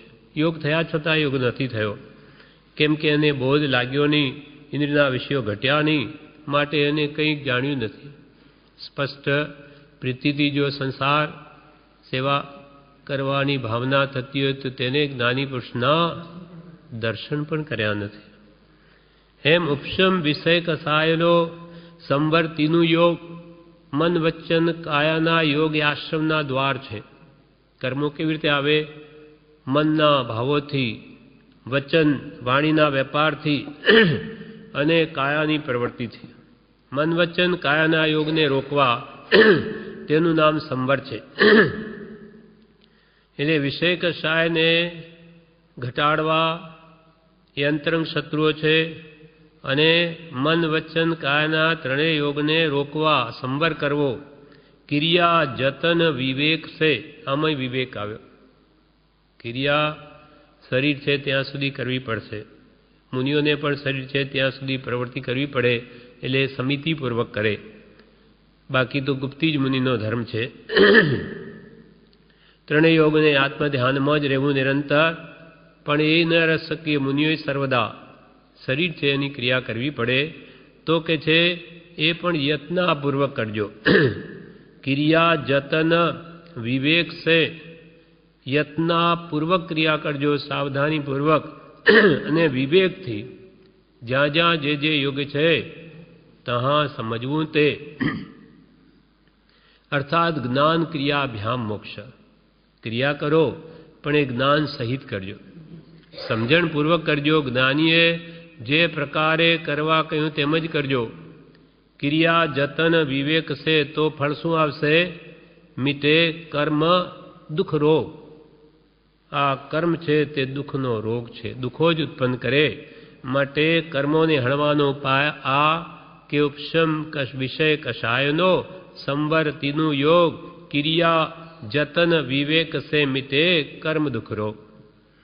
એટલે વિવેક તો બધામાં જોઈશે. વિવેક વગરની ક્રિયા મોક્ષ માટે થતી નથી. ક્રિયા તો આપણે અનંતવાર જીન દીક્ષા, અનંતવાર આચાર્યપણું, અનંતવાર વિદ્યાભ્યાસ, એ બધું કેમ ભોગ ગયું? કે વિવેક સહિતની નહીં થઈ અને વિવેક સદગુરુ વગર આવતો નથી. આત્માને કયું કલ્યાણરૂપ, આત્માને કયું અહિતરૂપ, એ સદગુરુ દ્વારા જાણીને પછી ક્રિયાઓ કરવામાં આવે તો એ જ ક્રિયા સમ્યક રીતે થાય છે. એટલે યમ નિયમ એના માટે છે કે બધી જ ક્રિયા તો બહુ કરી. યમ નિયમ સંયમ આ પકીઓ, સ્વચ્છંદે કર્યું, આજ્ઞાએ નહીં, જ્ઞાનીએ બતાવ્યું તેમ નહીં. જપ ભેદ જપે તપ ત્યોહી તપે, ઉડસે ઉદાસી લઈ સબ પે. હા, પણ બિન સદગુરુ કોઈને ભેદ લે. મુખ આગળ હે, તારી પાસે જ છે, આત્મા કંઈ બહારથી આવતો નથી. મુખ આગળ હે કહ બાત કહે, વિશે શું કહેવું. એમ બધું જ છે, પણ જો વિવેક ન હોય, જે સત્પુરુષની આજ્ઞા પ્રમાણે ન હોય, તો એ સમ્યક વિવેકપૂર્વકની ક્રિયા ન કહેવાય. માટે બધું જ ભોગ ગયું. એટલે જ્ઞાની પુરુષો કે આણાય ધમ્મો આણાય તવો, આજ્ઞાનું આરાધન એ ધર્મ, આજ્ઞાનું આરાધન એ તપ. જ્ઞાનીઓ, જે જ્ઞાની પુરુષો પણ પોતાનું ઘરનું કહેતા નથી, એ પણ તીર્થંકરોએ કેવળ જ્ઞાનથી જોઈને જે ધર્મ પ્રરૂપ્યો હોય, પદાર્થનું સ્વરૂપ નિર્ણિત કર્યું હોય, તેને અનુસાર જ માર્ગ બોધે છે. તીર્થ સ્થાપે નહીં, પણ એ ચલાવે તે ભગવાન તીર્થંકરોના ઉપદેશ અનુસાર જ. એટલે એમની આજ્ઞા પ્રમાણે જો આપણે માન્ય કરીએ તો જ વિવેક પ્રગટે, નહીં તો અનાદિથી જીવને અવિવેકમય છે. ક્રિયા જતન વિવેક સે મિટે કર્મ દુઃખ રોગ. પરંતુ અનેક વિવેક શબ્દના અર્થ કર્યા. હવે કે છે પરંતુ પરમાર્થ ભાષા કે અધ્યાત્મ શાસ્ત્રોમાં વિવેકનો અર્થ આત્મા સંબંધી ઓળખાણ કે દેહાદિથી ભિન્ન પોતાનું સ્વરૂપ સમજવું એવો થાય છે. પરમાર્થ ભાષામાં વિવેક શબ્દનો અર્થ શું છે? કે આત્મા સંબંધીની ઓળખાણ કે દેહાદિથી ભિન્ન પોતાનું સ્વરૂપ સમજ, એટલે જડ ચેતન વિવેક. જેમ કે આ શરીરમાં દેહમાં અનાદિથી પોતે રહેલો છે, પણ આ દેહ પોતાનું સ્વરૂપ નથી, એથી ભિન્ન પોતે આત્મા છે. એનો જો વિવેક એટલે સમજણ અથવા ઓળખાણ એને થાય તો બસ એનું કામ થઈ ગયું. બીજા વિવેક તો અનંતવાર કર્યા, પુણ્ય પાપના વગેરે, પણ શુદ્ધ ભાવ જે વડે પ્રાપ્ત થાય એવું જે ભેદ જ્ઞાન, આત્માને ઓળખવા રૂપ વિવેક કર્યો નથી. એટલે પરમાર્થ ભાષામાં કે અધ્યાત્મ શાસ્ત્રોમાં વિવેકનો અર્થ આ છે કે આત્મા સંબંધીની ઓળખાણ કરવી. જે અનાદિથી પોતાની જાતને ઓળખી નથી અને શરીરને જ પોતાનું સ્વરૂપ માન્યું છે અને દેહમાં આત્મબુદ્ધિ કરી અને એને લઈને જ આ અનંત જન્મમણ થયા છે. ને હજુ પણ દેહમાં આત્મબુદ્ધિ ન છૂટે તો હજુ બીજા જન્મ ઊભા જ છે. કેમ કે બીજા દેહો તણું બીજ, આ દેહે આત્મભાવના, દેહમાં આત્મભાવના એ નવા દેહ ધારણ કરાવે. વિદેહ મુક્તિનું બીજ આત્મામાં આત્મભાવના. દેહ રહિત થવું હોય અર્થાત જન્મમરણથી સર્વથા છૂટવું હોય તો આત્મામાં આત્મભાવના કરવી. એટલે પ્રભુ શ્રી કૃપાલદેવે આ મંત્ર આપ્યો, આત્મ ભાવના ભાવતા જીવ લહે કેવળ જ્ઞાન રે. ઠેઠ કેવળ જ્ઞાન સુધી પહોંચી જાય. એટલે આત્મ ભાવના આ જ વિવેકની ભાવી નથી, એ વિવેક જ આવ્યો નહીં. પરંતુ પરમાર્થ ભાષા કે અધ્યાત્મ શાસ્ત્રોમાં વિવેકનો અર્થ આત્મા સંબંધી ઓળખાણ કે દેહાદિથી ભિન્ન પોતાનું સ્વરૂપ સમજવું એવો થાય છે. બીજી રીતે વિવેકને ભેદ જ્ઞાન પણ કહેવાય છે. આ અહીંયા સ્પષ્ટ કરી દીધું. વિવેક શબ્દને પરમાર્થિક ભાષામાં ભેદ જ્ઞાન પણ કહેવાય. ભેદ જ્ઞાન, દેહ ને આત્માનું ભિન્નપણું છે જ. આપણે માનીએ ન માનીએ એમ જ છે, પણ આ જે માન્યતામાં ન લે ત્યાં સુધી એ વિપરીત વર્તન કરે છે. એનું ચારિત્ર પણ વિપરીત હોય. જ્ઞાન વિપરીત છે દેહને જ પોતાનું સ્વરૂપ એટલે દેહ કેમ સુખ થાય, દેહને ઇન્દ્રિયોને કેમ સુખ ઉપજે, એના માટે રાગ દ્વેષાદિ ભાવો કરીને સંસારમાં જ પરિણમે છે. માટે નવા નવા કર્મ બાંધી ચાર ગતિમાં જ રજડે છે. બીજી રીતે વિવેકને ભેદજ્ઞાન પણ કહેવાય છે અથવા સમ્યક જ્ઞાન પણ કહેવાય છે. વિવેક એટલે સમ્યક જ્ઞાન, વિવેક એટલે ભેદ જ્ઞાન અધ્યાત્મની ભાષામાં. આ ઠેકાણે શંકરાચાર્યની એક ગાથા બ્રહ્મચારીજી મૂકે છે. અપરોક્ષાનુભૂતિ એટલે અપરોક્ષ એટલે પ્રત્યક્ષ અનુભૂતિ, આત્માની પ્રત્યક્ષ અનુભૂતિ. એમણે એમાં કંઈ ગાથાઓ લખી છે, તેમાંની એક ગાથા અહીંયા ટાંકે છે. નિત્યમાત્મ સ્વરૂપમ હિ દ્રશ્યમ તદ્વિપરીતગતમ એવં યો નિશ્ચય સમ્યક વિવેકો વસ્તુન સવૈ. ભાવાર્થ ના, પણ વૈરાગી આમ આદ્ય શંકરાચાર્ય પહેલા, શરૂઆતના પહેલા, હા એ પછી બધા થયા પરંપરામાં, પણ મૂળ આદ્ય જેને મોહમુદ્ગલ લખ્યો તે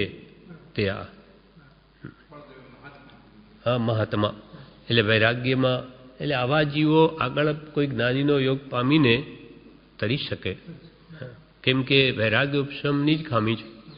જેમ કે આપણને આજે મળ્યા છે, જ્ઞાની મળ્યા છે, પણ આપણામાં વૈરાગ ઉપશમ નથી, એટલે આપણું કામ થતું નથી. મીરાબાઈ, ભોજા ભગત, કબીર આ બધા માર્ગાનુસારી પુરુષો છે, યોગ્યતા છે એમનામાં. ના, માર્ગાનુસારી પછીથી એ આ યોગ્યતા એટલે આ જ માર્ગાનુસારી થવું એ જ યોગ્યતા. એ યોગ્યતામાં કેટલી તરતમતા એ જ્ઞાની જાણે, પણ એ યોગ્યતા હોય તો જ જ્ઞાની મળે તો જ્ઞાન થાય. હવે આપણને જ્ઞાની મળ્યા, આવા પુરુષ ઘણી ઊંચી દશાવાળા મળ્યા, પણ આપણી યોગ્યતા જ નથી. ત્યાગ વૈરાગ ઉપશમ ભક્તિ એ આપણામાં નથી. આપણે બોલી જઈએ પણ અંદરમાં સાચી ભક્તિ જોઈએ એવી નથી. ખારો અંતર ત્યાગ નથી, ખરો વૈરાગ્ય નથી, ખરા કષાયોનો ઉપશમ્યા નથી. નિમિત્ત આવે ત્યારે બધું ખબર પડે. એટલે એ નહીં હોવાથી અને જ્ઞાની મળવા છતાં પણ જ્ઞાન થતું નથી. જ્યારે આવા પુરુષોમાં એવી ઘણી યોગ્યતા હતી, જ્ઞાની મળે કે એમનો વાત બેસી જાય. એટલે અહીંયા અર્થમાં કે છે આ ગાથાનો અર્થ, નિત્યાત્મ સ્વરૂપમ હિ દ્રશ્યમ એટલે હંમેશા આત્માનું સ્વરૂપ અવિનાશી છે, તેમજ દૃશ્ય બધું તેથી વિપરીત એટલે નાશવંત છે. આત્મા અવિનાશી, બીજું બધું જે દેખાય તે વિનાશી, બધું જ નાશ પામવાનું. કેમ? તો કે આપણને જે દેખાય છે એ તો પૂતગલની પર્યાય છે, એના સ્કંદનો બનેલો આ બધો પૂતગલનો જથ્થો છે, ખરેખર એ દ્રવ્ય નથી, મૂળ. એટલે આત્માનું સ્વરૂપ અવિનાશી છે, તેમજ દ્રશ્ય જે આંખે બધું દેખાય તે બધું જ તેથી વિપરીત. એટલે આત્મા અવિનાશી અને આ બધું વિનાશી, તેથી વિપરીત એટલે નાશવંત છે. એવો યથાર્થ નિશ્ચય તેને નિત્ય અનિત્ય વસ્તુનો વિવેક કહે છે.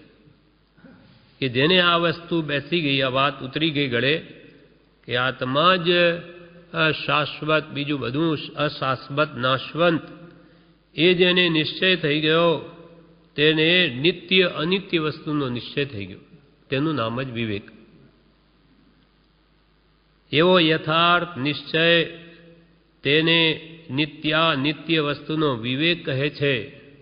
નિત્યમ આત્મ સ્વરૂપમ, આત્મ સ્વરૂપ સદા નિત્ય, ત્રણેકા લેવાવાળું.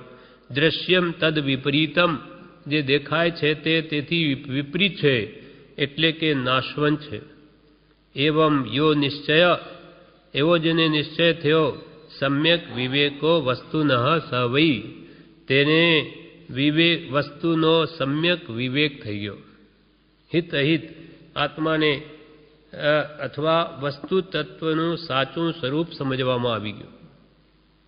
આની આ વાત કૃપાલદેવ આપણને મૂળ માર્ગમાં કહે છે. છે દેહાદિથી ભિન્ન આત્મા રે, ઉપયોગી સદા અવિનાશ મૂળ માર્ગ સાંભળો જીનનો રે. એમ જાણે આ જ્ઞાની પુરુષે વધારાનું ઉમેરે. જ્ઞાની છે એટલે ઉમેરે કે ભાઈ છે એમ પદાર્થનું સ્વરૂપ, પણ તને ખબર નથી. તું તો જ્ઞાનીના કહેવાથી માન. છે દેહાદિથી ભિન્ન આત્મા, તારો આત્મા દેહ આદિ સર્વ પદાર્થથી ભિન્ન છે. બીજા આત્માઓથી પણ ભિન્ન, જળથી જ ભિન્ન નહીં. બીજા તારા સિવાય બીજા અનંત આત્માઓ છે ચેતન, એનાથી પણ તું તો જુદો જ. તારું ચેતન અસ્તિત્વ તો જુદું જ. જે દેહાદિથી ભિન્ન આત્મા ઉપયોગી, જ્ઞાન ઉપયોગ દર્શન ઉપયોગમય તારું સ્વરૂપ છે. અને જ્યારે જળમાં છે ઉપયોગ, જળ તો જ્ઞાની નથી, એમાં દર્શને નથી, એટલે વિપરીત છે. સા ઉપયોગીને સદા અવિનાશ, તું અવિનાશ અને જળ વિનાશી, ચેતન અવિનાશી અને જળ વિનાશી. પણ તને ખબર નથી, તને તો આત્માનો જ અનુભવ નથી, માટે તે જોયો નથી, જ્ઞાન થયું નહીં, અનુભવમાં આવ્યો નહીં. એટલે એમ જાણે સદગુરુ ઉપદેશથી, સદગુરુના ઉપદેશથી તું માન કે જ્ઞાની ગુરુએ જાણ્યો જોયો અનુભવ્યો તેવો હું આત્મા છું. એમ જાણે સદગુરુ ઉપદેશથી તેનું કહ્યું તેનું નામ ખાસ. એમ જાણે સદગુરુ ઉપદેશથી રે કહ્યું જ્ઞાન તેનું નામ ખાસ, મૂળ માર્ગ સાંભળો જીનનો રે. આ ખાસ જ્ઞાન, મૂળભૂત જ્ઞાન. જેમ પાયો ન હોય તો મકાન રહે નહીં, ભલે ને મોટું બન્યું પડી જાય, એ ટકે નહીં. તેમાં મૂળ જો આત્માની જ શ્રદ્ધા મૂળમાં ન હોય તો ઉપર મકાન ચડાય નહીં. એટલે આવાને આત્મજ્ઞાન થાય નહીં, એ મૂળમાં જ શ્રદ્ધા નથી, આત્માની જ. એમ જાણે કયું જ્ઞાન તેનું નામ ખાસ, આ ખાસ જ્ઞાન છે. એટલે એને આગળ રાખીને બધું કરજો. જે કંઈ પણ જાણો, વાંચો, વિચારો, આત્માને ઓળખવા, આત્મભાવ પુષ્ટ કરવા, અને એથી ભિન્ન જે મારું સ્વરૂપ નથી એને ત્યાગવા, દેહમાં આત્મબુદ્ધિ છોડવા. કેમ કે મુખ્ય આજ્ઞા જ કૃપાલયની સહજાત્મ સ્વરૂપની છે. એને દ્રઢ કરવા માટે જ બધું કરવું છે. કેમ કે જેણે આત્મા જાણ્યો તેણે સર્વ જાણ્યું, અને સર્વ જાણવાનું ફળ પણ એક આત્મા પ્રાપ્તિ છે. આ બધું જાણીને શું કરવું છે? પોતાને ઓળખો છે, હું કોણ છું. તત્વો 9 જીવ અજીવ આશ્રમ સંબર બંધ મોક્ષ નિદ્રા પાપ પુણ્ય કયા, પણ હું કયું તત્વ એમાંથી? જીવ તત્વ, આત્મ તત્વ તે હું, એ એક ખાસ પ્રયોજન છે. અને બીજા અને પોતાના માની લીધા એ ભૂલ થઈ માટે બીજા તત્વો જાણવા જરૂર ના છે. જેમ કે કોઈ કહે કે ઝેર આપણે પીવું નથી, તો એ જાણીને શું કરવું છે? તો કે ભાઈ એનું સ્વરૂપે જાણવું જોઈએ. ભૂલમાં કોઈ વાર પીવાઈ જાય, પણ આ ઝેર કેવા એનું આ સ્વરૂપ હોય એ ત્યાગવા માટે પણ જાણવું પડે.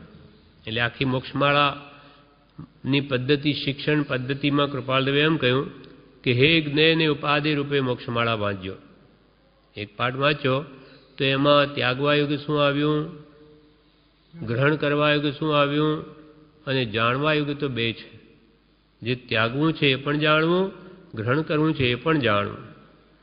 એમ વિચારી અને જે ત્યાગવા યોગ્યને ત્યાગજો, અને ગ્રહણ કરવા યોગ્યને ગ્રહણ કરજો, તો સમ્યક જ્ઞાન ઉત્પન્ન થઈ કાલાંતરે કેવળ જ્ઞાન પ્રગટશે. હવે અહીંયા આ જ વિવેક શબ્દને, વિવેક એટલે હિત અહિતનું ભાન, એના વિશે ગાંધીજી ઉપરનો 570મો પત્ર છે. તેમાંથી બ્રહ્મચારીજી અહીંયા વિવેચન આપે છે, અહીંયાથી લખે છે આમાં. એટલે મહાત્મા ગાંધીજીએ ડરબનથી શ્રીમદ રાજચંદ્ર ઉપર લખેલા આ પત્રના ઉત્તરમાં શ્રીમદ લખે છે.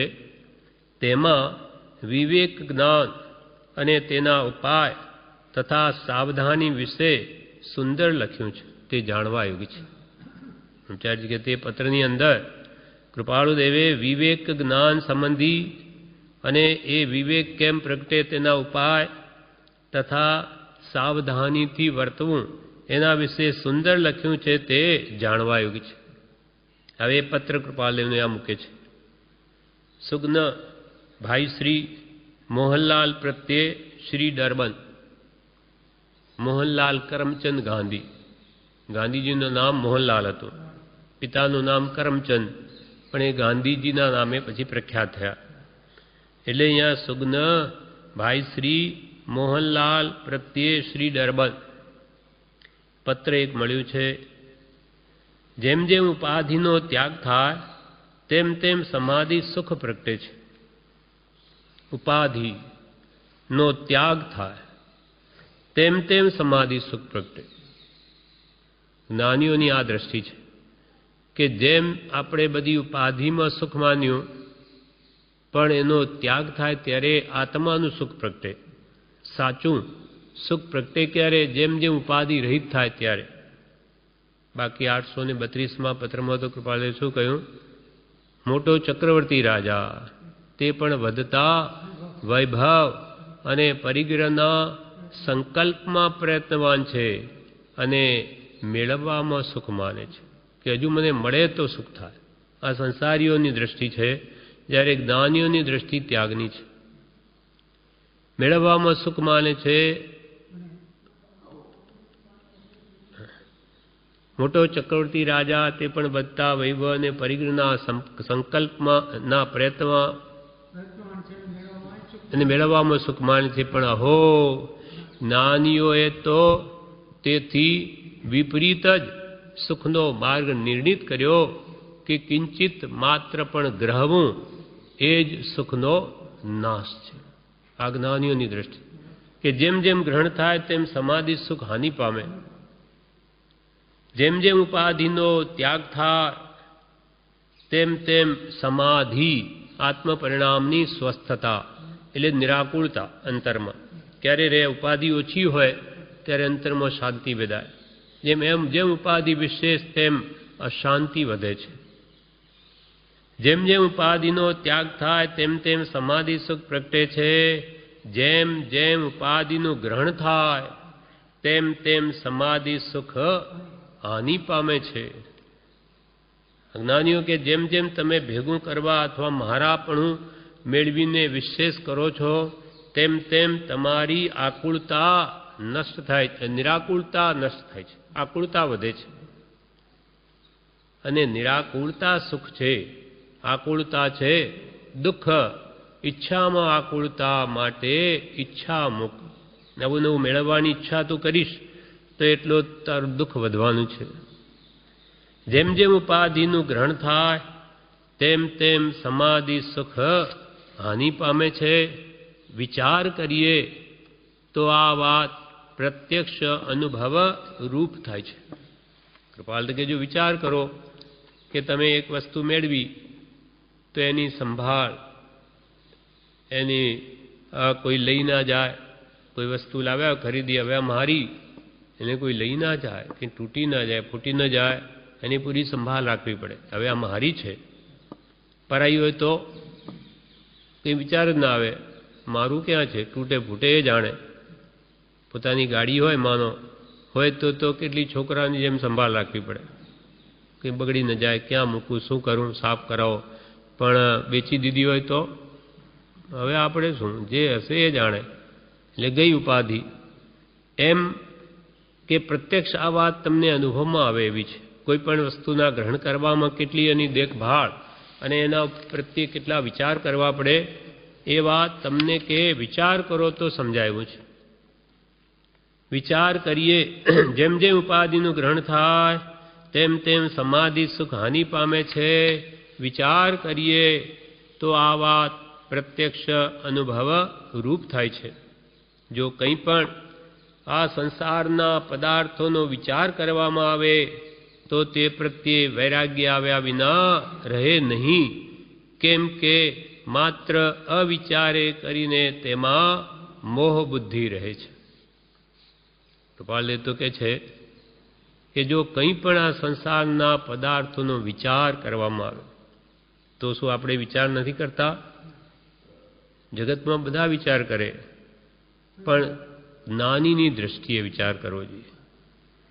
નાની કોને સુખરૂપ કહે, કોને દુઃખરૂપ કહે, નાનીના બોધે આ જીવ પદાર્થનું સ્વરૂપ સમજ્યો નથી.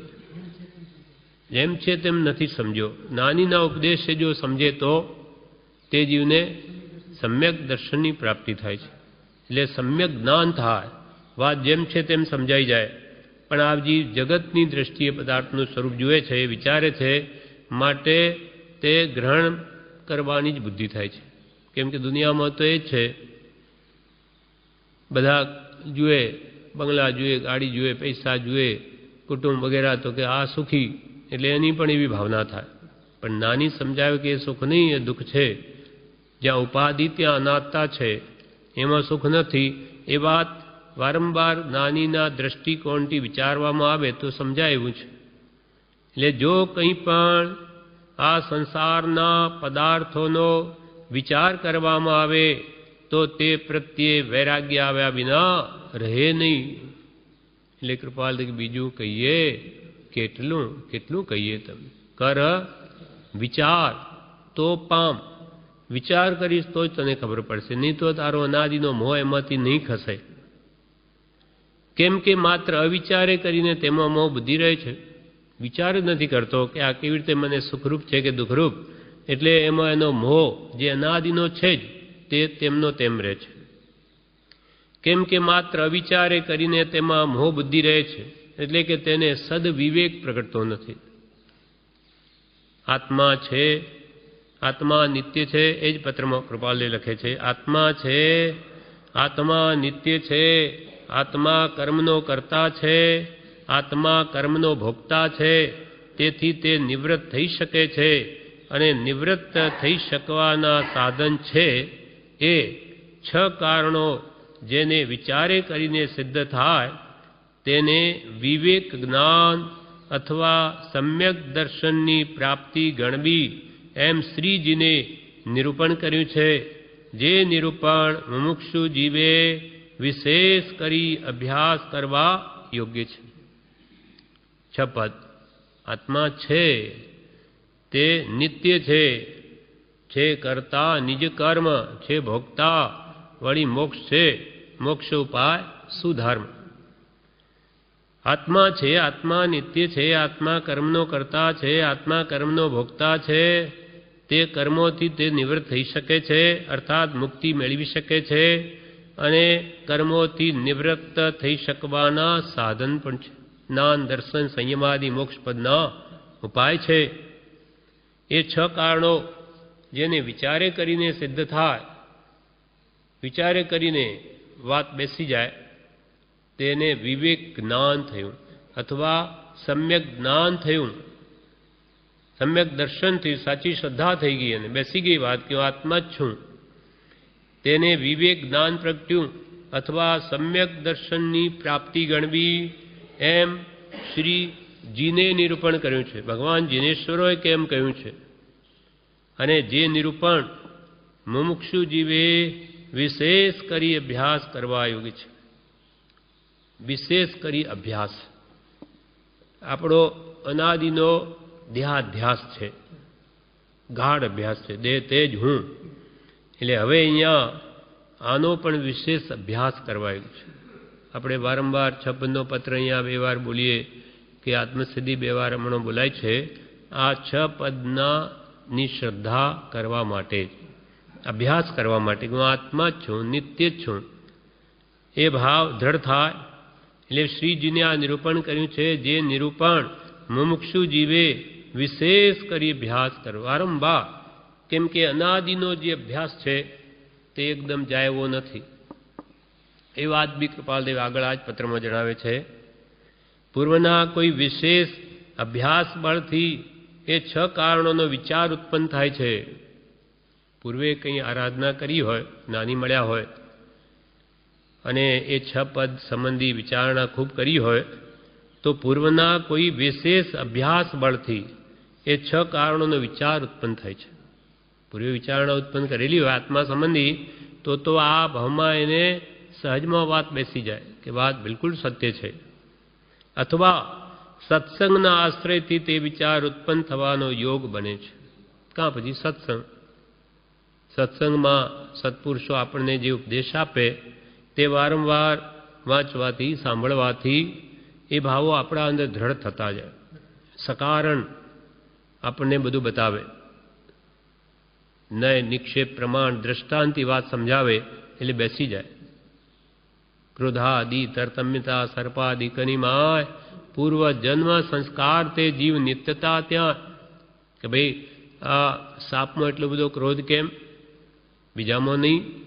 તો કે પૂર્વ જન્મ સંસ્કાર, પૂર્વમાં આવો ક્રોધી સ્વભાવ એટલે એ ત્યાં જન્મ્યો છે હમણો.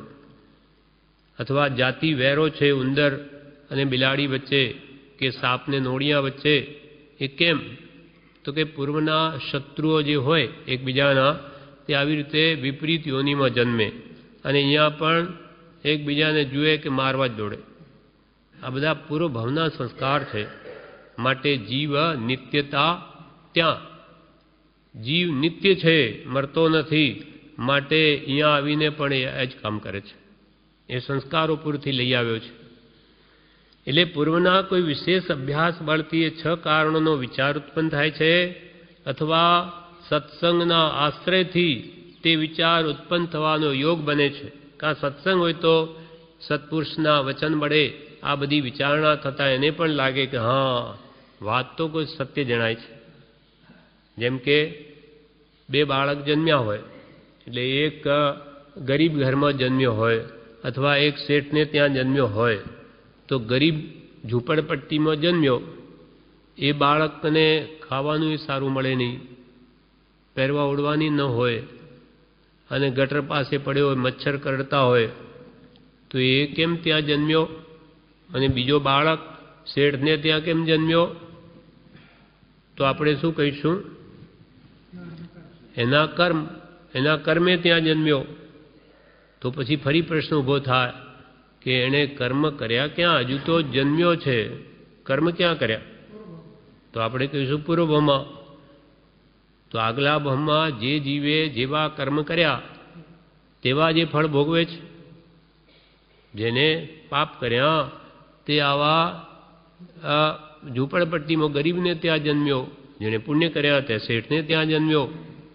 નહીં તો કોઈ જીવની એવી ઈચ્છા ન હોય કે હું ઝૂંપડપટ્ટીમાં જન્મો તો સારું, જ્યાં ખાવાનું ન મળે, પહેરવાનું ન હોય અને બધું આવું હોય હલકી જાતનું, ત્યાં હું જન્મ લઉં, એમ કોઈ નહીં છે. એટલે એ સિદ્ધ થયું કે એક તો જીવ જેવા કર્મ કરે તેવા જ ભોગવે, અને પહેલું પદ આત્મા છે તે ને બીજું પદ નિત્ય છે એ પણ એમાં આવી ગયું કે જે આત્માએ જેવા કર્મ કર્યા તેના ફળ ભોગવવામાં તે સ્થાનકોમાં તે જન્મ લે. એટલે વાત સિદ્ધ થઈ, કેમ કે જેણે કર્મ કર્યા તે જ આવ્યો, બીજો જીવ ના આવે. કે કર્મ એટલે કામો કરીએ આપણે અને એના ફળ ભોગવે બીજા, એ ન બને. તો પછી એણે જે કર્મ કર્યા તે જ્યાં ભોગવવામાં આવ્યો, ભોગવા માટે, એટલે કે તે જીવ મૂવો નહીં, મર્યો નહીં, તે જીવ તે જ આત્મા એ ફરીથી જન્મ્યો. અર્થાત આ દેહમાં આવ્યો, આત્મા તો મરતોય નથી, જન્મતોય નથી. એ વાત એને જો આવા દ્રષ્ટાંતોથી જ્ઞાનીઓ સમજાવે, એ જો બેસી જાય તો એનું કામ થઈ ગયું. તો કે ભાઈ પહેલાં આવું અમે નથી સાંભળ્યું આગલા ભૂમાં, તો હમણાં સત્સંગના આશ્રયથી તે આત્મવિચાર ઉત્પન્ન થવાનો યોગ બને છે. આગલા ભૂમાં નહીં તો હમણાં એવા નિમિત્તો મળે તો એ વાત હમણાં સમજી જાય. પછી પાપથી ડરે, કેમ કે એના ફળ મારે ભોગવવા પડશે. એ વાત જો હૃદયમાં ઉતરી જાય તો કોઈ પાપ ન કરે. પણ હજુ જોઈએ તેવી શ્રદ્ધા 6 પદની નહીં થવાથી જ આ જીવ સંસારના કાર્યોમાં હજુ પ્રીતિ ધરે છે, અથવા જેનાથી આત્મા બંધાય એવા કારણોમાં મોહ પામે છે. હજુ એ વાતને કૃપાલદેવ ગાંધીજીને લખે છે, અનિત્ય પદાર્થ પ્રત્યે મોહ બુદ્ધિ હોવાને લીધે આત્માનું અસ્તિત્વ, નિત્યત્વ અને અવ્યાભાસ સમાધિ સુખ ભાનમાં આવતું નથી. આત્માનું અસ્તિત્વ એટલે હોવા પણ અનાદિથી છે, છતાં કેમ ભાનમાં નથી આવતું? અથવા નિત્યત્વ આત્માનું હોવાપણું, આત્માનું શાશ્વતપણું અને અવ્યાભાત સમાધિ સુખ. આત્મામાં કેવું સુખ છે? કોઈ બાધા પીડા જેમાં કોઈ કાળે ના આવે એવું આત્માનું જે અનંત સુખ છે, સ્વસ્થતાનું, એ કેમ અનુભવમાં નથી આવતું? તો કે અનિત્ય પદાર્થ પ્રત્યે મોહ બુદ્ધિ હોવાને લીધે. નાશવંત એવા સંસારના ભૌતિક પદાર્થો પ્રત્યે આપણને મોહ છે. જે કંઈ પણ આપણને આ વસ્તુઓ જગતમાં દેખાય એના પ્રત્યે આપણને આસક્તિ થાય છે, મોહ થાય છે. કેમ કે એ રૂપને જ એનું સ્વરૂપ સમજીએ છીએ. જેમ કે એક વસ્તુ બની, આ પુસ્તક બની, અસલ તો શું છે? પૂતગલ પરમાણુ. ભાગી જશે, માટીમાં ભળી જશે, પણ આજે એનો આકાર થયો, આમ સુંદર બન્યું, તો કે આ બહુ સુંદર એમ કરીને આમાં આ જીવ રાગદ્વેષ કરે. પણ આનું પ્રયોજન માત્ર વાંચનનું છે, એ સિદ્ધ થઈ જાય છે. ઠીક છે, આ આકાર સારો છે પરમાર્થ પુસ્તકો માટે, પણ આવા પદાર્થો વિશેષ રાગદ્વેષ કરે તો એ નવા બાંધીને રઝળે. એટલે એને એનું પર્યાય જે પરમાર્થ દ્રષ્ટિ ગઈ, પરમાર્થ સત્ય ભાષા શ્રેણિક કે ચેલના કોણ? તો કે આત્મા. એવો વિચાર પહેલાં રહીને પછી વાણી બોલે તો પરમાર્થ સત્ય ભાષા થઈ. પણ એ જાગૃતિ જ્ઞાનીઓને સદા રહે, અથવા કોઈક વૈરાગી ઉપશમવાળો જીવ એને રહે. બાકી તો એ બહારના પર્યાયમાં જ મોહ પામી જાય, એટલે રઝળે છે. એ જ આપણી સ્થિતિ છે અદાદીની. એટલે અનિત્ય પદાર્થ પ્રત્યે મોહ બુદ્ધિ હોવાને લીધે આત્માનું અસ્તિત્વ, નિત્યત્વ અને અવ્યાભાત સમાધિ સુખ. બીજા બધા પદાર્થોમાં તો બાધા આવે. સંસારી સુખ કેવું? ક્ષણ માત્ર. ભૂખ લાગી, ખાવાનું સુખ કેટલું? 15 મિનિટ ભોજન કરીએ ત્યાર પછી તો કાંઈ નહીં, ખાલી. તો એવું જે આત્માનું એક ધારા સુખ બન્યું રહે, એ આત્મામાં છે જ, તેમાં કદી પણ શાતા ન આવે, છતાં એને ભાનમાં નથી આવતું. અનાદિ પદાર્થ પ્રત્યે મોહબુદ્ધિ હોવાને લીધે આત્માનું અસ્તિત્વ, નિત્યત્વ અને અવ્યાભાત સમાધિ સુખ ભાનમાં આવતું નથી. તેની મોહબુદ્ધિમાં જીવને અનાદિથી એવું એકાગ્રપણું ચાલ્યું આવે છે કે તેનો વિવેક કરતા કરતા જીવને મૂંઝાઈને પાછું વળવું પડે છે. એટલી બધી ગાઢ આપણને આસક્તિ છે પર પદાર્થોમાં કે અનાદિથી એનું એક મેઘપણું છે. જ્યાં જન્મે તે મારું, આ શરીર મારું, આ કુટુંબ મારું, આ ધન મારું, મકાન મારું, એવું ગાઢ એમાં લગાવ છે, આસક્તિ છે. નાનીને આપણને એ જ ફરક છે. એને બધું એક શરીરમાં જ રહે, ઘરમાં રહે, કુટુંબમાં રહે, પણ એને મારું લાગતું નથી. શરીર પણ મારું નથી લાગતું. એવું ભેદ જ્ઞાન થઈ ગયું છે. જ્યારે આપણામાં હાડોહાડ એ પડ્યું છે, એટલે આપણે બંધાઈએ છીએ, એ છૂટે છે. આસક્તિનો જ ફરક છે. આપણી ગાઢ આસક્તિ કે મંદ આસક્તિ, નાનીઓની આસક્તિ નહીં, માટે એ છૂટે ને આપણે બંધાઈએ. તેની મોહબુદ્ધિમાં જીવને અનાદથી એવું એકાગ્રપણું ચાલ્યું આવે છે કે તેનો વિવેક કરતા કરતા જીવને મૂંઝાઈને પાછું વળવું પડે. વિવેક, ભેદ જ્ઞાન. આ મારું નહીં, હું દેહાદિ સ્વરૂપ નહીં, દેહ ત્રિપુત્રાદિ મારા નહીં, શુદ્ધ ચૈતન્ય સર્વ વિનાશ એવો આત્મા છું, એમ આત્મભાવના કરતા રાગ દ્વેષનો ક્ષય થાય. એ વારંવાર આ ભાવનાઓ નહીં ભાવે તો પાછો એ મોહમાં પડી જાય છે. એ વિવેક કરતાં કરતાં યથા પ્રવૃત્તિકરણ સુધી પહોંચી ગયો છે. ત્યાં જે કરકડિયા કરીને આગળ વધીને ભેદજ્ઞાન કરવું હોય નથી કરી શકતો, પાછો પડી જાય છે. અનંત વાર કે છે યથા પ્રવૃત્તિકરણ સુધી આવ્યો, આગળ નથી વધી શકતો. તેનો વિવેક કરતાં કરતાં જીવને મૂંઝાઈને પાછું વળવું પડે છે, અને તે મોહ ગ્રંથિ છેદવાનો વખત આવવા પહેલાં તે વિવેક છોડી દેવાનો યોગ પૂર્વકાળે ઘણી વાર બન્યો છે. પૂર્વે ઘણી વાર બન્યો, અનંત વાર બન્યો. વિવેક, જડ ચેતન વિવેક કરવાનો સમય આવે પાછો પડે છે. કેમ કે જેનો અનાદિકાળથી અભ્યાસ છે તે અત્યંત પુરુષાર્થ વિના અલ્પકાળમાં છોડી શકાય નહીં. અનાદિકાળથી આ અહમભાવ, મમત્વ ભાવ જે ગાઢ થઈ ગયા, તે અહમભાવ, મમત્વ ભાવ નિવૃત્ત થવાને અર્થે જ્ઞાની પુરુષોએ આ 6 પદની દેશના પ્રકાશી કે ભાઈ આ હું પણ મારા પણ સહેલું નથી કાઢવું, એ બહુ મુશ્કેલ છે. કેમ કે અનાદિકાળથી જ્યાં જન્મે ત્યાં એ જ કર્યું છે. કેમ કે જેનો અનાદિકાળથી અભ્યાસ છે તે અત્યંત પુરુષાર્થ વિના અલ્પકાળમાં છોડી શકાય નહીં. માટે ફરી ફરી સત્સંગ, સતશાસ્ત્ર અને પોતામાં સરળ વિચાર દશા કરી તે વિષયમાં વિશેષ શ્રમ લેવો યોગ્ય છે.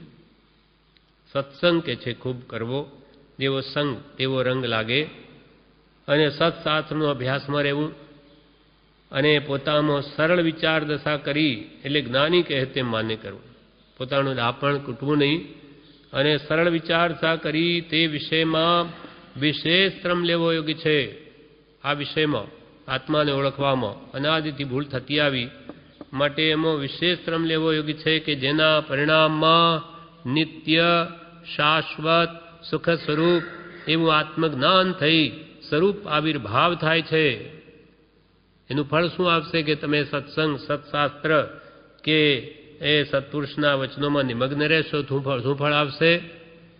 તો કે તમારું જે આત્મા નિત્ય છે, શાશ્વત છે, અનંત સુખ સ્વરૂપ છે એવું આત્માનું જ્ઞાન, આત્માનું ભાન, આત્માનો અનુભવ એ તમને થઈ જશે.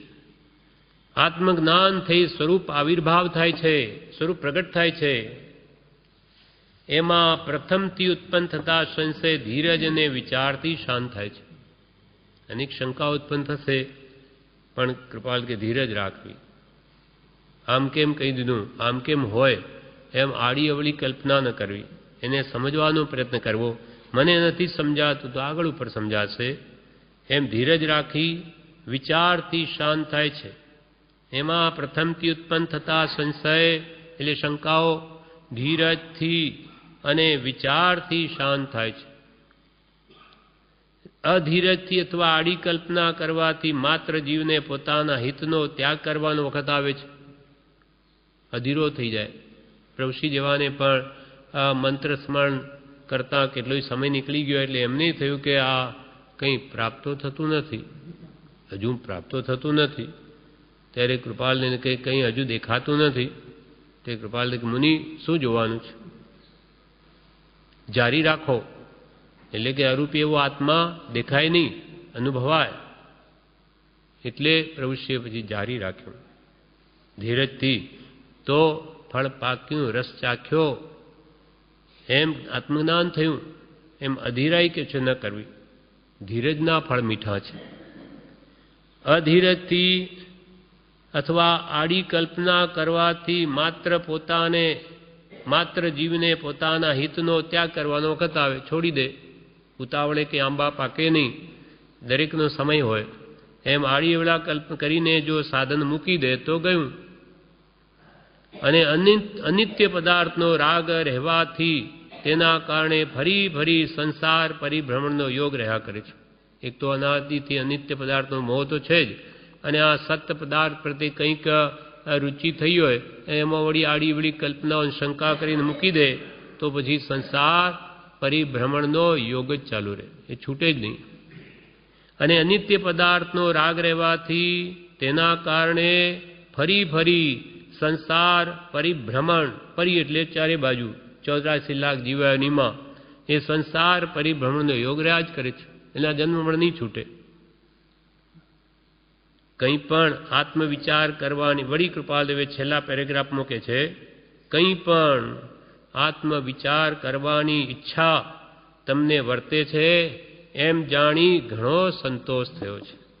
હો, તમને આત્મ સ્વરૂપ સમજવાની ઈચ્છા ઉત્પન્ન થઈ, જ્ઞાનીઓને એમાં ઘણો આનંદ થાય, સંતોષ થાય. કેમ કે આવા ભયંકર કલિયુગમાં તો કોઈક વિરલા જીવને સત પ્રત્યે જિજ્ઞાસા થાય, રુચિ જ નથી. કૃપાલ કે આરત પણ નાશ પામવા જેવું. આરત એટલે ગરજ, એને આત્માની ગરજ નથી. આ કાળમાં તો પૈસા જોઈએ છે. પૈસા મળે એટલે જાણે પરમેશ્વર મળ્યા.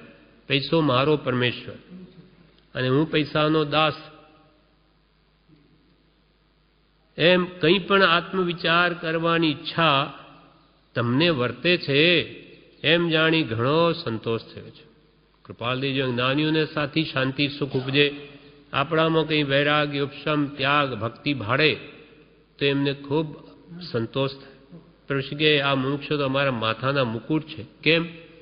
કેમ કે સતને વળગ્યા છે, સાચા માર્ગને વળગ્યા એટલે કાલે કરીને સતને પામશે, જન્મણથી છૂટશે. એટલે એમને જોઈને અમને પૂજ્ય બુદ્ધિ થાય છે એમના પ્રત્યે.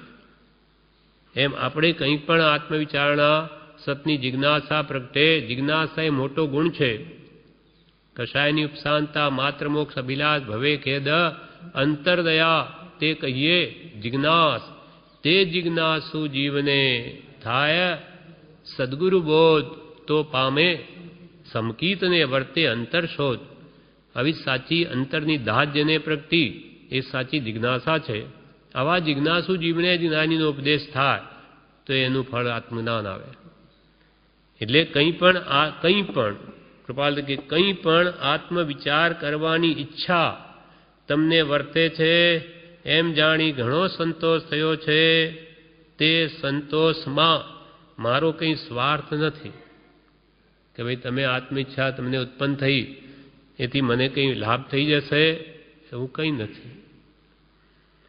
તે સંતોષમાં મારો કંઈ સ્વાર્થ નથી. કેમ કે દરેક જ્ઞાની પુરુષો ઋષભાદિ તીર્થંકરોની બધાની ઈચ્છા શું હોય છે કે આખું જગત આત્માવસ્થા પ્રત્યે હો, અન્ય પ્રત્યે ન હો એક સમય માત્ર પણ. એ સર્વજીવો વહેલા વહેલા મોક્ષને પામો એ જ એમની ઈચ્છા છે. એટલે સહજ એવી અનંતી દયા એમના હૃદયમાં હોવાથી કોઈ એવા સત્ય પ્રત્યેનો જિજ્ઞાસુ થાય તો એમને બહુ જ સંતોષ થાય. એટલે કૃપાલથી કોઈ સાચો જિજ્ઞાસુ હોય તો એને આખી રાત એની સાથે પરમાર્થ સંબંધી વિચારણા કરવામાં એમને થાક લાગે નહીં. કૃપાલદેવ એકવાર માથું દુખતું હતું ત્યારે બીજા આપણા જેવા મુક્ષે કહ્યું કે સાહેબ હમણાં આપ ઉપદેશ દેવાનો મતલબ બંધ રાખો, બોલો નહીં. ત્યારે કૃપાલદેવ જવાબમાં શું કહે કે આ જ્ઞાન વાર્તામાં તો માથું ચડ્યું હોય તો એ ઉતરી જાય. કેમ કે સત પ્રત્યેની એટલી રુચિ છે અને સામો વ્યક્તિ જેવો મળી જાય જિજ્ઞાસુ તો એની સાથે વાર્તામાં એમને થાક ન લાગે, કેમ કે એમનો પ્રિય વિષય છે. એમ અહીંયા કે છે કંઈ પણ આત્મવિચાર કરવાની ઈચ્છા તમને વર્તે છે એમ જાણી ઘણો સંતોષ થયો છે. તે સંતોષમાં મારો કંઈ સ્વાર્થ નથી. માત્ર તમે સમાધિને રસ્તે ચડવા ઈચ્છો છો, તેથી સંસાર ક્લેશથી નિવર્તવાનો તમને પ્રસંગ પ્રાપ્ત થશે એવા પ્રકારનો સંભવ દેખી સ્વભાવે સંતોષ થાય છે કે માત્ર તમે સમાધિને રસ્તે ચડવા ઈચ્છો છો. સમાધિ આત્મ પરિણામની સ્વસ્થતા, આત્મા વિભાવની જે સ્વભાવમાં રહે એવી જે આત્માની સ્વસ્થતાના માર્ગે તમે ચડવા ઈચ્છો છો, તેથી સંસાર ક્લેશથી નિવર્તવાનો તમને પ્રસંગ પ્રાપ્ત થશે. ક્લેશે વાસિત મન સંસાર, ક્લેશ રહિત મન તે ભવપાર. સંસારમાં તો ક્લેશ ને ક્લેશ જ છે કે જ્યાં કશાય, જ્યાં વિષય, જ્યાં વિકતા ત્યાં રાગ, અને રાગ ત્યાં આગ, દુઃખ ને દુઃખ જ છે. એમ સંસાર ક્લેશથી નિવર્તવાનો તમને પ્રસંગ પ્રાપ્ત થશે કે તમે સાચા માર્ગે ચડ્યા છો અથવા ચડવા ઈચ્છો છો. અને એવા પ્રકારનો સંભવ દેખી સ્વભાવે સંતોષ થાય છે. અમારો સ્વભાવ એવો થઈ ગયો, એ દશામાં અમે આવ્યા છીએ.